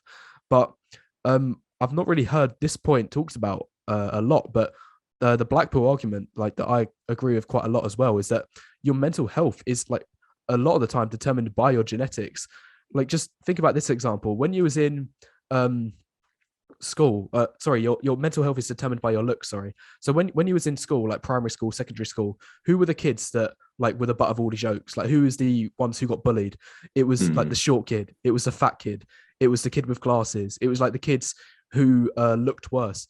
And like obviously, you don't even need studies to back this up. It's more of a case of common sense that bullying, especially in one's childhood, is going to have a massive, massive impact in Yeah. terms of somebody's mental health. Like it's going to cause huge issues, like for them, like developing, like especially in those crucial like infant years, like when they're trying to build themselves up and build their self esteem.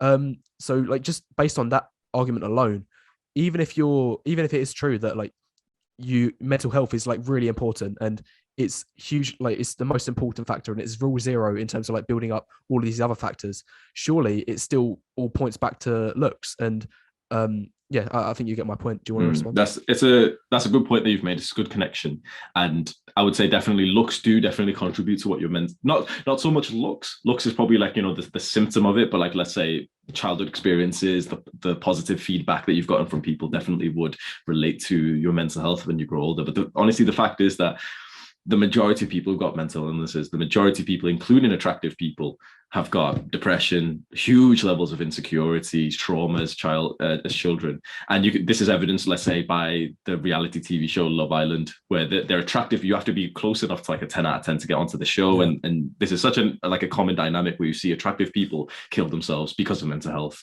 and it shows okay, they had the perfect genetics and everything. They had the positive feedback loop from life as a child. They must have been so well off. But the thing is, there's definitely a correlation between being more attractive and probably having better mental health because of how you've been treated. And if you're fat, then you've probably had worse mental health.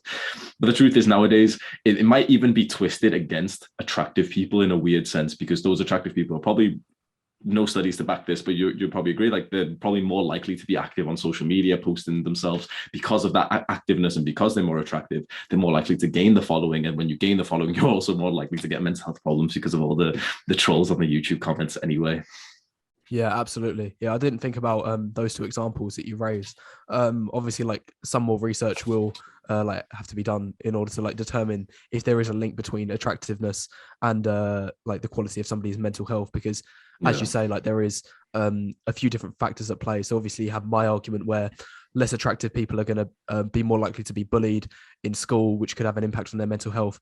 However, likewise, you're going to have the attractive people that are, like more at the forefront of things like social media, like have larger followings, which puts more pressure, like on their ability to like perform and upload consistently with high quality content. So like there's going to be that factor at play as well. So yeah, but as I say, like there's going to have to be more research done on like that topic. Like maybe one more thing about mental health, one of the things I said, so I've been saying this a lot. Okay, step 0 to even dating, right, to improve your dating is also mental health. But one of the things that I might even change my mind about is, okay, so my idea is, okay, better mental health would mean better relationships, and it's certainly true for long-term relationships, girlfriends and everything that you want to date. But in terms of, let's say, if you just want to do the alpha side and you're young and you literally just want to casually date but not like fall in love and you just want to sleep with girls, I'm not going to lie, in a weird sense, almost bad mental health can be a positive. Like, I'm not sure if we'd call it bad mental health, but what I'm thinking of is almost like dark triad personalities, where we could maybe characterize that as like negative mental health symptoms, where they've got like aggression, narcissism, manipulative tendencies. We could potentially say that's like bad mental health. And those personality traits are like generally seen as quite attractive in men for women, even though it's something that a lot of women, and I believe quite black pill guys, also disagree with. I don't have the research with me right now, but I'm sure like with a Google search, we can find that like dark triad traits in a man is attractive. And potentially that's like a response against my idea of improving your mental health would improve your dating life.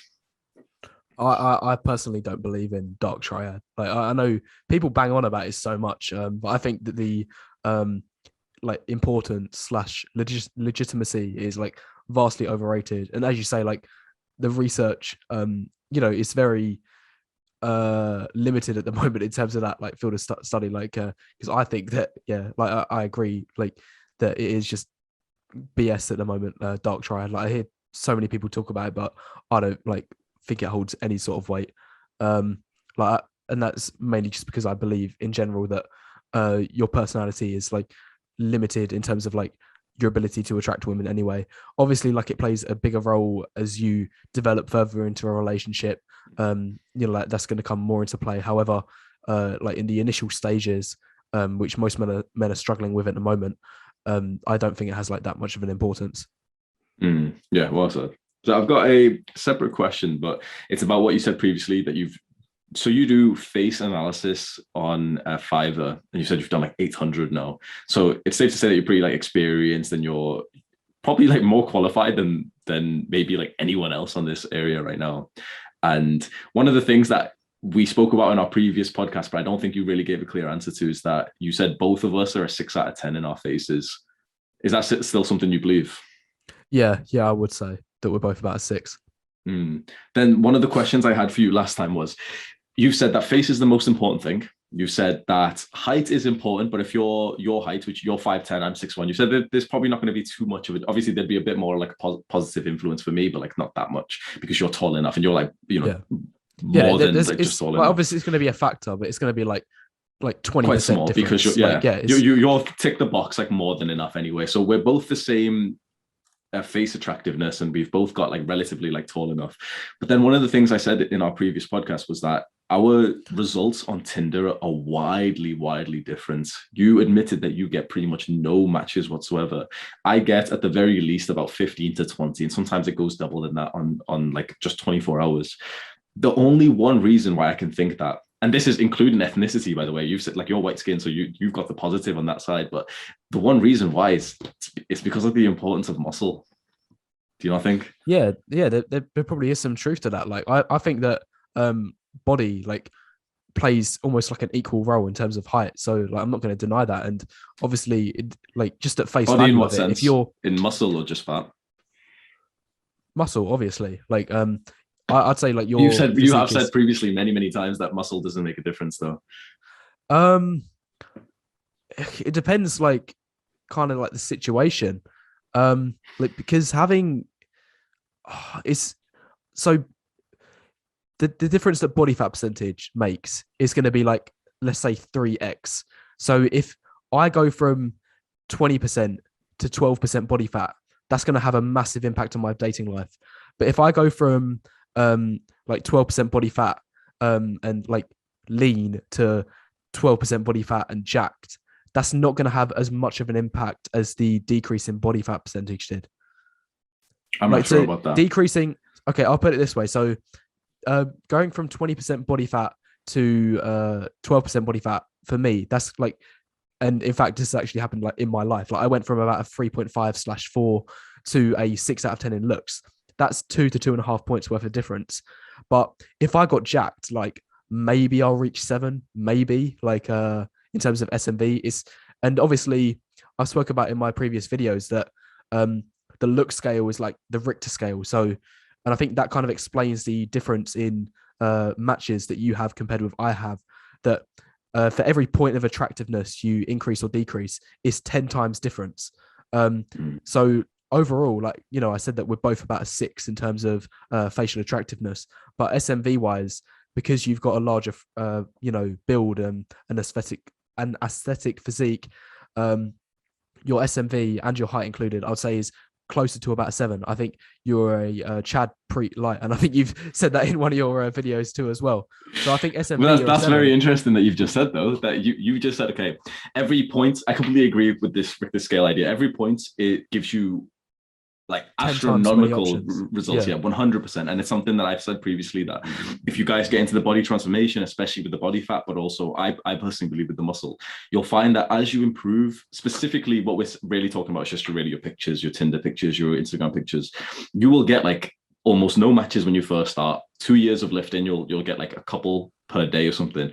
But then there's a point of like this special point that when you enter the top 20% or X% of men, and you're way better and you take some good ass pictures, it literally skyrockets straight up and you start getting like 15, 20 a day, and times this by 10. So I believe that is true. But what you've just said is, you said, okay, you're a 6, and with building the body, you could get to a 7, and that you've said that every point is 10 times. So you've literally just said that you could somewhat 10 times not your SMV, but your 10 times your results with building muscle. Yeah. Like I don't really refute that argument. Like I think you're actually a walking example of that thing playing out. But like the reason for this, I didn't really bring this up in the previous stream. Like I know a couple of people said in the comments that like I kind of dodged that question, but I'm glad you've raised it again. So I'm like really passionate about athletics. Like that is one of like it's like my main thing that I do. So like I'm well under 2 minutes for 800 meters. Like I forgot where I'm ranked in the country for the sport, but like I'm like well within the top like 100 athletes for that. And the thing with this particular sport is that you can't afford to be jacked because it just slows you down. If I put on like 5-10 kilos of muscle, then my times would just drop like crazy just because you're carrying around too much unnecessary mass. For 800-meter runners, like the ideal physique, no, the ideal weight is between 65 to 75 kilos, and I'm 73, so I'm already like on the upper echelon of that range. So like the reason, the literally the only reason that's like preventing me from engaging in like getting a like a a jacked physique like such as yourself that you have is like for this reason. Otherwise I would. You're definitely more experienced. I don't have any sort of real experience in this, but only from my own sort of understanding and bias and just viewing it from a third person perspective. The guys who want to run fast are always jacked, and they always go and train the fast For twitch sprints. muscle Yeah, fibers. if you compare the difference between say like Michael Johnson, do you know who he is? He was like, No. or say like Justin Gatlin, Tyson Gay, Usain Bolt. Like you must recognize a couple of those Yeah, names. Yeah, like they're jacked, like they're massive, aren't they? Like they've got large shoulders, large arms, wide chests. Like they're huge, but they're in the sprint discipline, so they're for like Oh, 100 okay. meters, Okay. 200 meters, and for that you Okay, do yeah, need that makes sense. Okay, yeah, that makes fast sense. twitch I'm muscle not gonna lie, fibers. it sounds a bit of like a cope of like what a lot of like older guys say, where they're like, oh, I'd be really jacked if it wasn't for X. But to be honest, I'm all for just training to improve your athleticism. And so like that's completely understandable to me. That I think my perception was just wrong because I was thinking of Usain Bolt and I was thinking, that guy's jacked. But it makes sense that if he's going to be 100 meters, it's all about essentially strength training and just high intensity. It's the fast twitch like muscle fibers that you get from strength training. Whereas, for example, 800 meters seems like quite a long distance that you'd probably want to be like lighter weight than the guy next to you. So it does make sense then. Yeah, it's like for 800 meters and 1500 meters, like you're not a twig, like you're not super skinny. That's like more leaning onto Marathon, like Mo Farah, yeah, like Mo Farah, yeah. he's like really like lean mass. Like I think he only weighs about 59 kilos, and I believe he's the same height as me, and like that shows through his physique that he's like he's significantly slimmer than me. But for 800 meters, like you can still have like a decent amount of mass, and you actually need it because you need like the power and strength in your legs to be able to run at a high speed for a sustained amount of time. But you're not like, if you get anything more than that, if you start creeping into the 80 to 85 kilogram range for someone of my height, then it's just going to slow you down because you're carrying around too much unnecessary muscle. Makes sense. Yeah. I hope that like argument makes sense. Like I still do a somewhat decent amount of like calisthenics, like less so now, but a few years ago, like I was quite into that. Like I was able to do 5 consecutive muscle ups, little bit kip, but still, like even if you're able to kip a muscle up, like you got to have a good level of strength for that. I think like you got to be top 25% strength just to be able to kip a muscle up, let alone like do one with proper form. Like I could do 50 consecutive push-ups. I'd say now I could probably only do about 30 to 35. So like I'm still like decent physique in terms of calisthenics, but my bench, you got a good physique, like, yeah, my bench is like 65 kilos, and I'm guessing that's lightweight to you. That's like nothing. Though you could probably bench about 110, 120 or so. I don't do strength training, so I only do like sets. I've only just recently started doing sets of 5, so my strength is quite low for my size. It always confuses people when I tell them like my max. I don't even test. I've never tested my PRs whatsoever, but my working weight for like 5 reps is like 90 kg. No, 41, about 95, yeah, for 5 like slow control reps and everything. I've only ever trained for the last like 7 years just in hypertrophic rep ranges, like slow tempo, and I've never cared about like the numbers that I lift. It's only now where I'm kind of like, I feel like I've almost built 90% of the body that I could have built. So I'm just kind of like training for like fun, and I'm just seeing like the numbers go up for fun. But having said all this, then would you say, okay, if you weren't training for a specific reason, so you're training for running, if you weren't doing that just for the purpose of SMV, would you go on to the pursuit of building like the aesthetic body? If you think like, do you think it's a worthwhile pursuit? Yeah, 100%. I said this in a stream like a couple of days ago that I did with this other YouTuber called Kevin Ray Wilder. The way I see it is that it's better to be a gym max Chad than an ungym maxed Chad. It's better to be an ungym maxed Chad than a gym maxed normie. It's better to be a gym maxed normie than a ungym maxed normie. And it's better to be an ungym maxed normie than a gym maxed sub 5. And in terms of the dating market, being a gym max sub 5 doesn't really make a difference to being an ungym max sub 5, but obviously it is going to have positive implications for your mental health happiness that we've already spoken about. Okay. Do you agree with that? Argument? There was a lot to take in, but I was trying to like follow along to that, and I think I probably would agree with that exactly how you've just said it. I think potentially I'd slightly disagree and say, okay, the gym max sub 5 would still get some benefits in like, if we talk about it in percentages, he must get some kind of like couple of percentages as an improvement to his SMV and to an improvement to like the girls that he's attracting. But of course, it's just, he's 5'2" or something. It's just so low down that it's potentially small enough that we can almost say that there's like no positive difference to his dating life then. But then at this point, honestly, we're talking about less than like maybe 5% of the population who are also 5'4", but also brown, but also bald, but also like ugly face. So it's kind of hard to really picture a guy like that with all those characteristics, because I don't even know a single guy who's got like 3 of those characteristics, never mind also that he's jacked now, so I can tell the difference. So I can't really confirm right now, but for everything else you've said, yeah, I probably would agree that in terms of SMV, in terms of dating girls, it probably is better to be an ungym max Chad than it is to be a gym. Maybe, I think slightly, because I'm in the normie status, right? I would have started in the normie status. And because of all like the gym maxing and looks maxing that I've done, like I'm pushing into the Chad light level. And I would assume with more money coming in and more ability to like invest in my style and my attractiveness and everything, I would assume that there's going to be a point when I'm like an 8 out of 10 as like my upper limit. And I would feel that then I would actually not compete with a full-on like 10 out of 10, but if there was an 8 out of 10 natural guy who was just the ungym max Chad, I would essentially be the maxed normie who would probably be better than him.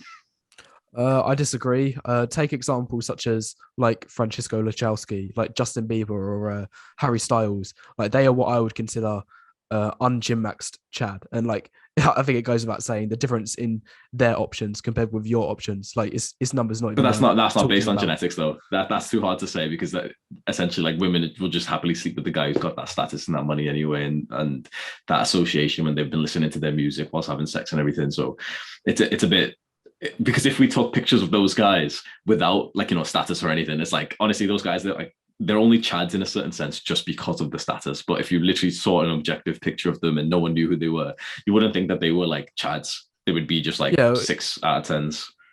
Yeah, it'll be interesting. Like maybe in the future, like either on my channel or your channel, or like any audience member of either of our channels, like could run like a Tinder experiment where they take a gym max normie like such as yourself, or high tier normie Chad light such as yourself, and then compare the number of matches and the quality of the matches that he will get compared with an authentic like gym max Chad who like doesn't have any other like correlating factors such just as face, status. Literally just face, and like they just have like an average build, so like nothing crazy, but nothing like bad either. So like don't make him skinny fat, but just have him like just an average normal like, build, slightly lean, like 14% or something. Yeah, that'd actually be a good experiment to see. Yeah, that'd be a good experiment. Like, but obviously, like as of now, we don't have the like data at hand, so we wouldn't be able to like conclusively determine who would come out on top. But it would be an interesting experiment.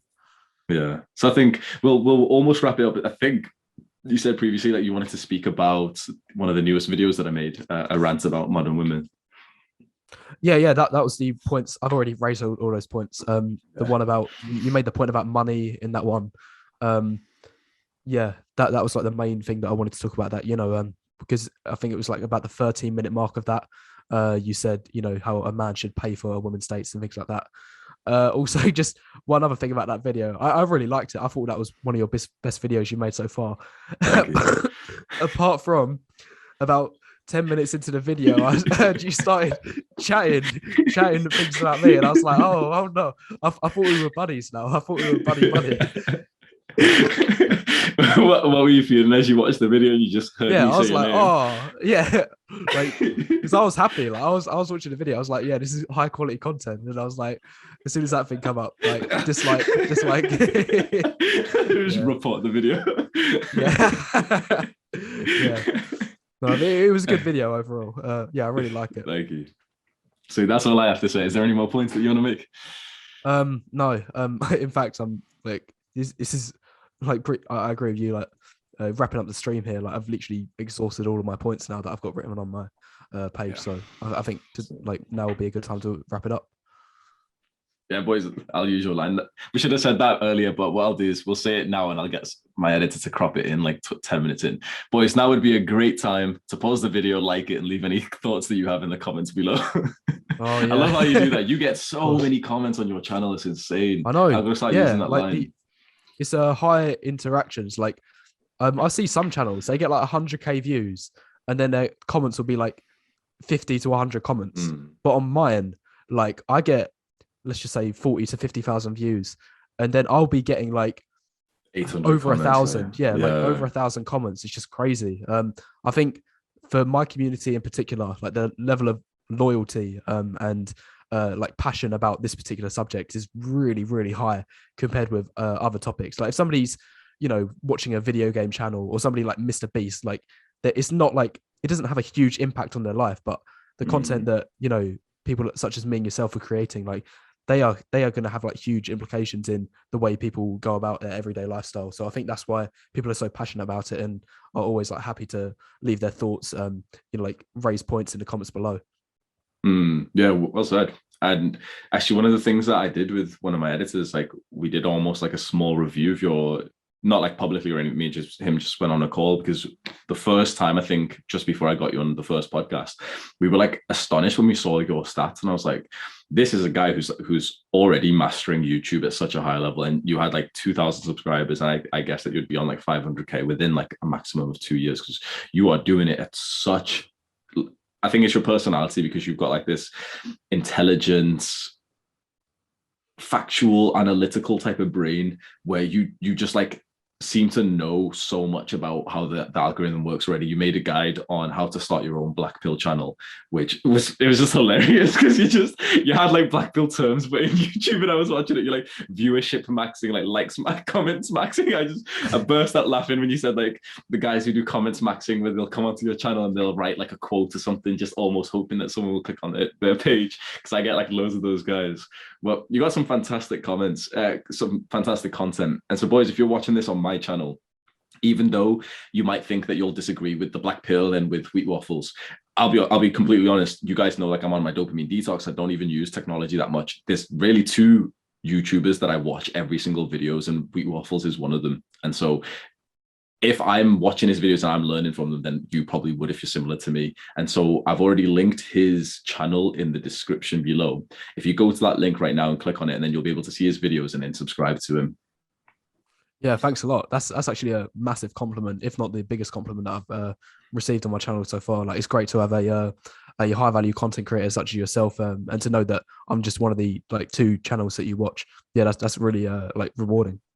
You make honestly fantastic. I think it's the most recent one. Yeah, I keep waiting. Like, when is this motherfucker gonna release a new video, bro? It's been like 4 days. Come on, man. Yeah, I know. It's the most recent one where you did like why dating is over, and then even I think it's the previous one before that as well, which was like the women's delusion. Like, that's some, like, whether you're black pill or red pill, if you're just a young man in the modern dating scene, which literally 100% of people watching this right now, you will be able to relate to this video. And it's insane how you've put it in such like an analytical explanation, in like such like well put arguments, that I'm watching it and I'm like, yeah, I'm gonna say this to that girl who says something to me now. Like, it feels like it's making me smarter, but you've organized it in such a beautiful way. which I think we really do need more creators like you who are putting in some like high effort into their videos to spread this message that although we disagree with some things and we're black pill and blue pill and red pill and everything, I think that the general thing honestly is like we just want the best for our guys. We're just seeing that there's like a deviation in like men's and women's fulfillment in relationships,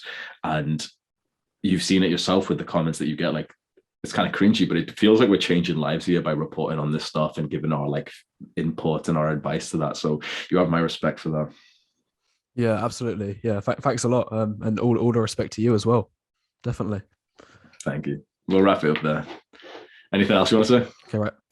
No, that's it. Thank you. I think this is actually like the best stream that I've featured on.